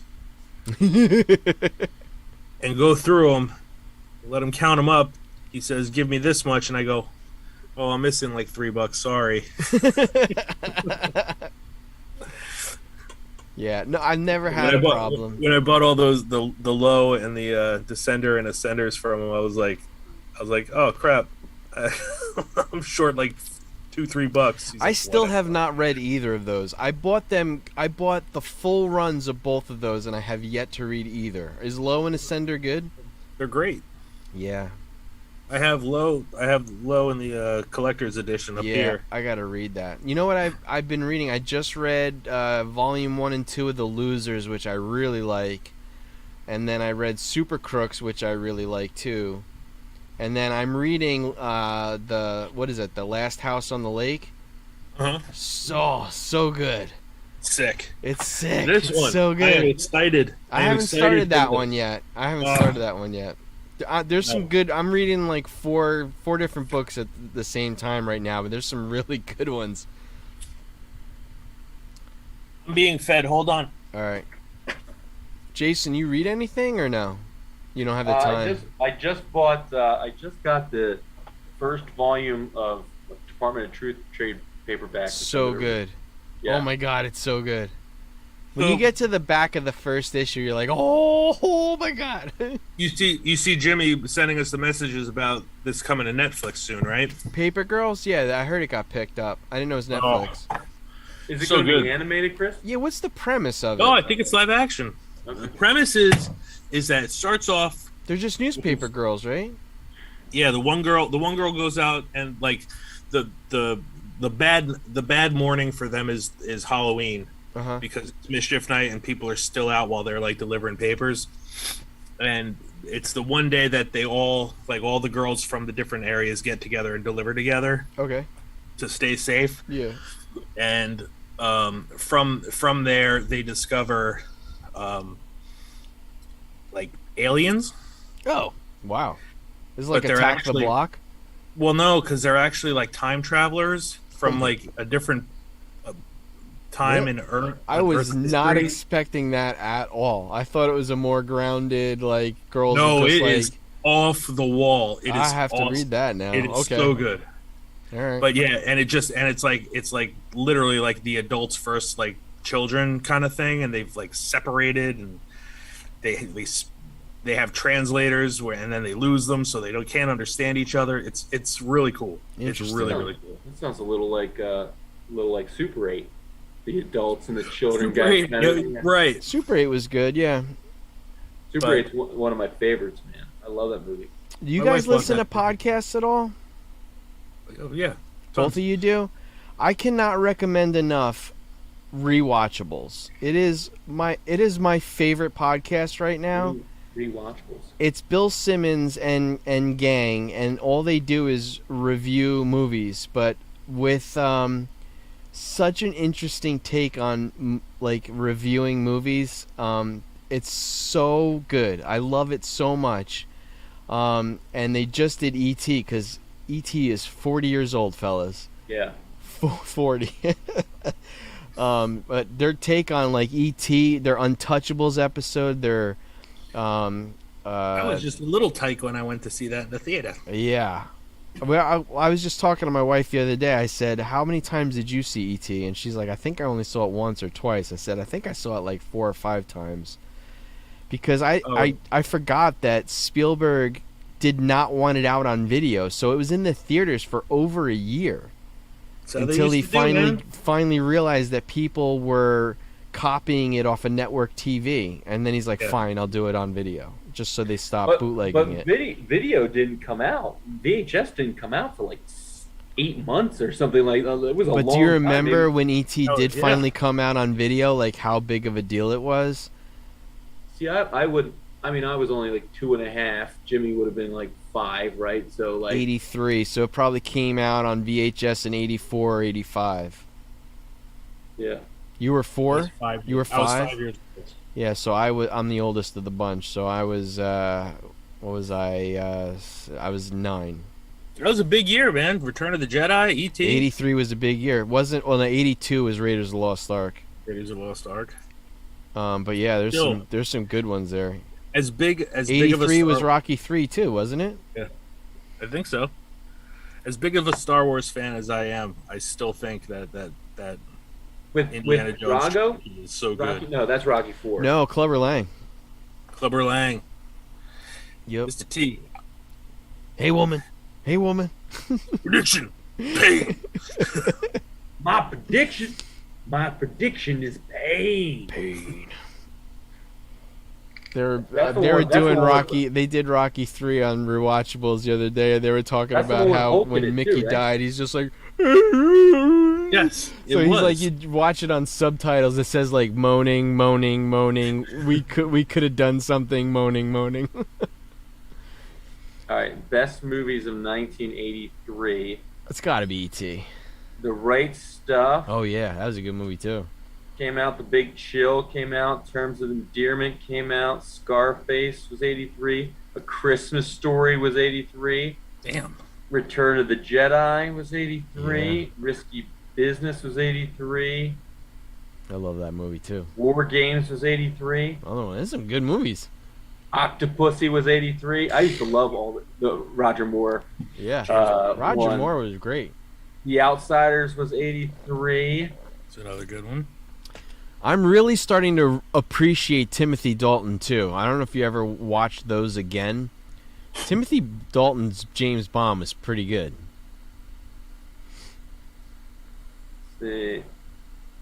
Mr. Mom was 83. National Lampoon's Vacation was 83. Wow. The Twilight Zone movie was 83. All these classics from 83. Yeah, 83 was a good year. Yeah, no shit. I know 84 was a really good year too. 85 was, 80s were good, man. Maybe it's good movies. When was the Goonies? Goonies was 85 or 86. Yeah. Goonies. Superman 3 was 83 too. Terrible movie. That movie scared the shit out of me. When she turns into a robot at the end, I swear that scared the hell out of me. All right, let's see. It's horrifying as a little kid, man. She gets like sucked into that machine, and then she gets all those wires going into her skin, and then like that freaked me out. Best movies. Wasn't Poltergeist 83 too? No, that was earlier, I think. I don't know. Best movies of 1982. Let's see. I gotta look it up. Best films of 1982. Poltergeist was Fast 82. Times at Ridgemont High was 82. The Thing was 82. Oh, I love that There movie. you go. That's a great movie. So damn good. Blade Runner was 82. E.T. was 82. 48 Hours was 82. Star Trek 2, The Wrath of Khan Whoa, was 82. Bam. it's a big one. Rambo First Blood was 82. I gotta watch that again. I haven't seen that in a long time. That's a good So movie. many blockbusters. There's I so like many good the movies. I like that the movie The Class of 84 was in 82.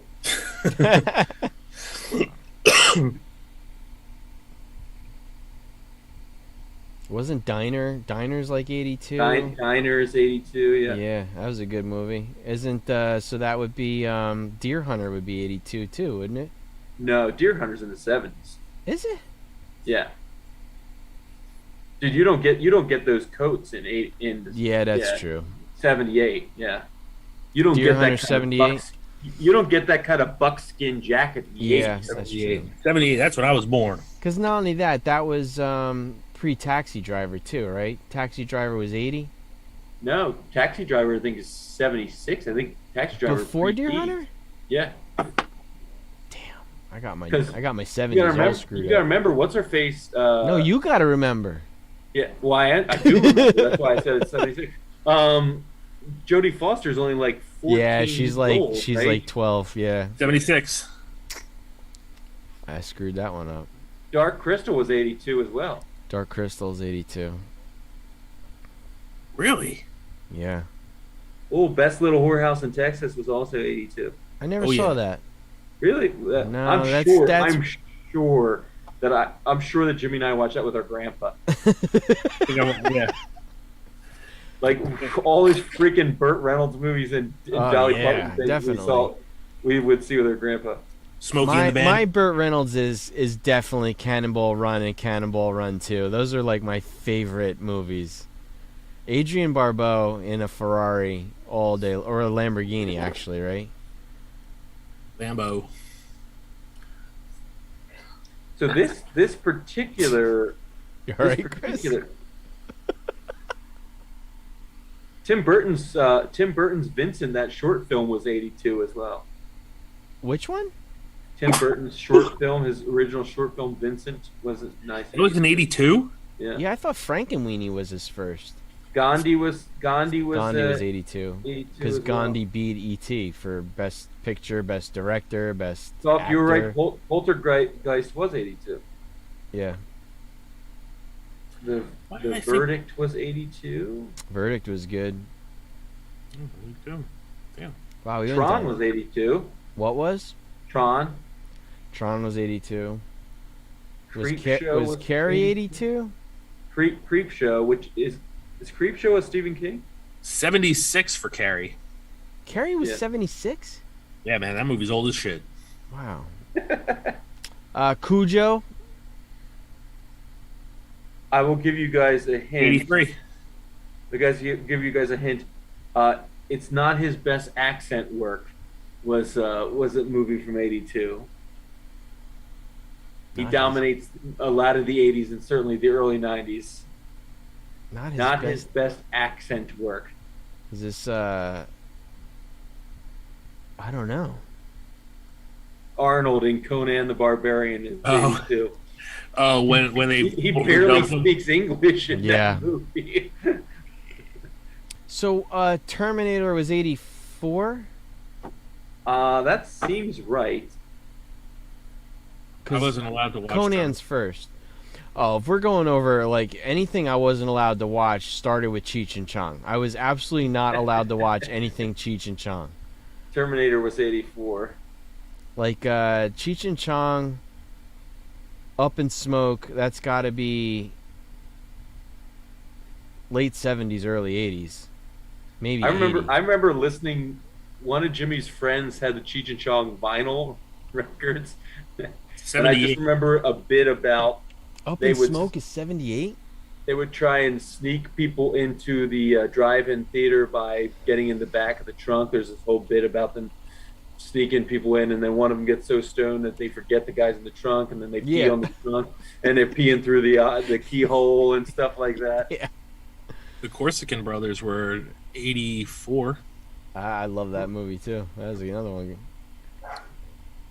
That is a good one. All right, My dog's going nuts. I gotta go upstairs. Shall we? All right. It's a good one to end on. Good night, everybody. Good night, boys. Night, dudes. Oh Good man, night, I gotta Mom. find the leave button. What? I gotta find the leave button again. We gotta let Chris leave first. This is fucking Go bullshit. ahead, Chris. You can go. Chris, see if you can get Go see, first. see if you can get an echo on though first before you leave. See if you can successfully Please, I'm, turn I'm, the- Oh, listen. I'm God. glad that wasn't like a friggin' half-hour ordeal because That was fun. it was bro. about to be. So it you was just about- closed everything. You never really figured out what it was. No, Yeah, I just closed shit. I was All like, right. fuck it. That works. Oh, I found it. Later. All right, everybody. Whoever's watching, thanks for watching. And we'll see you Peace. next Wednesday.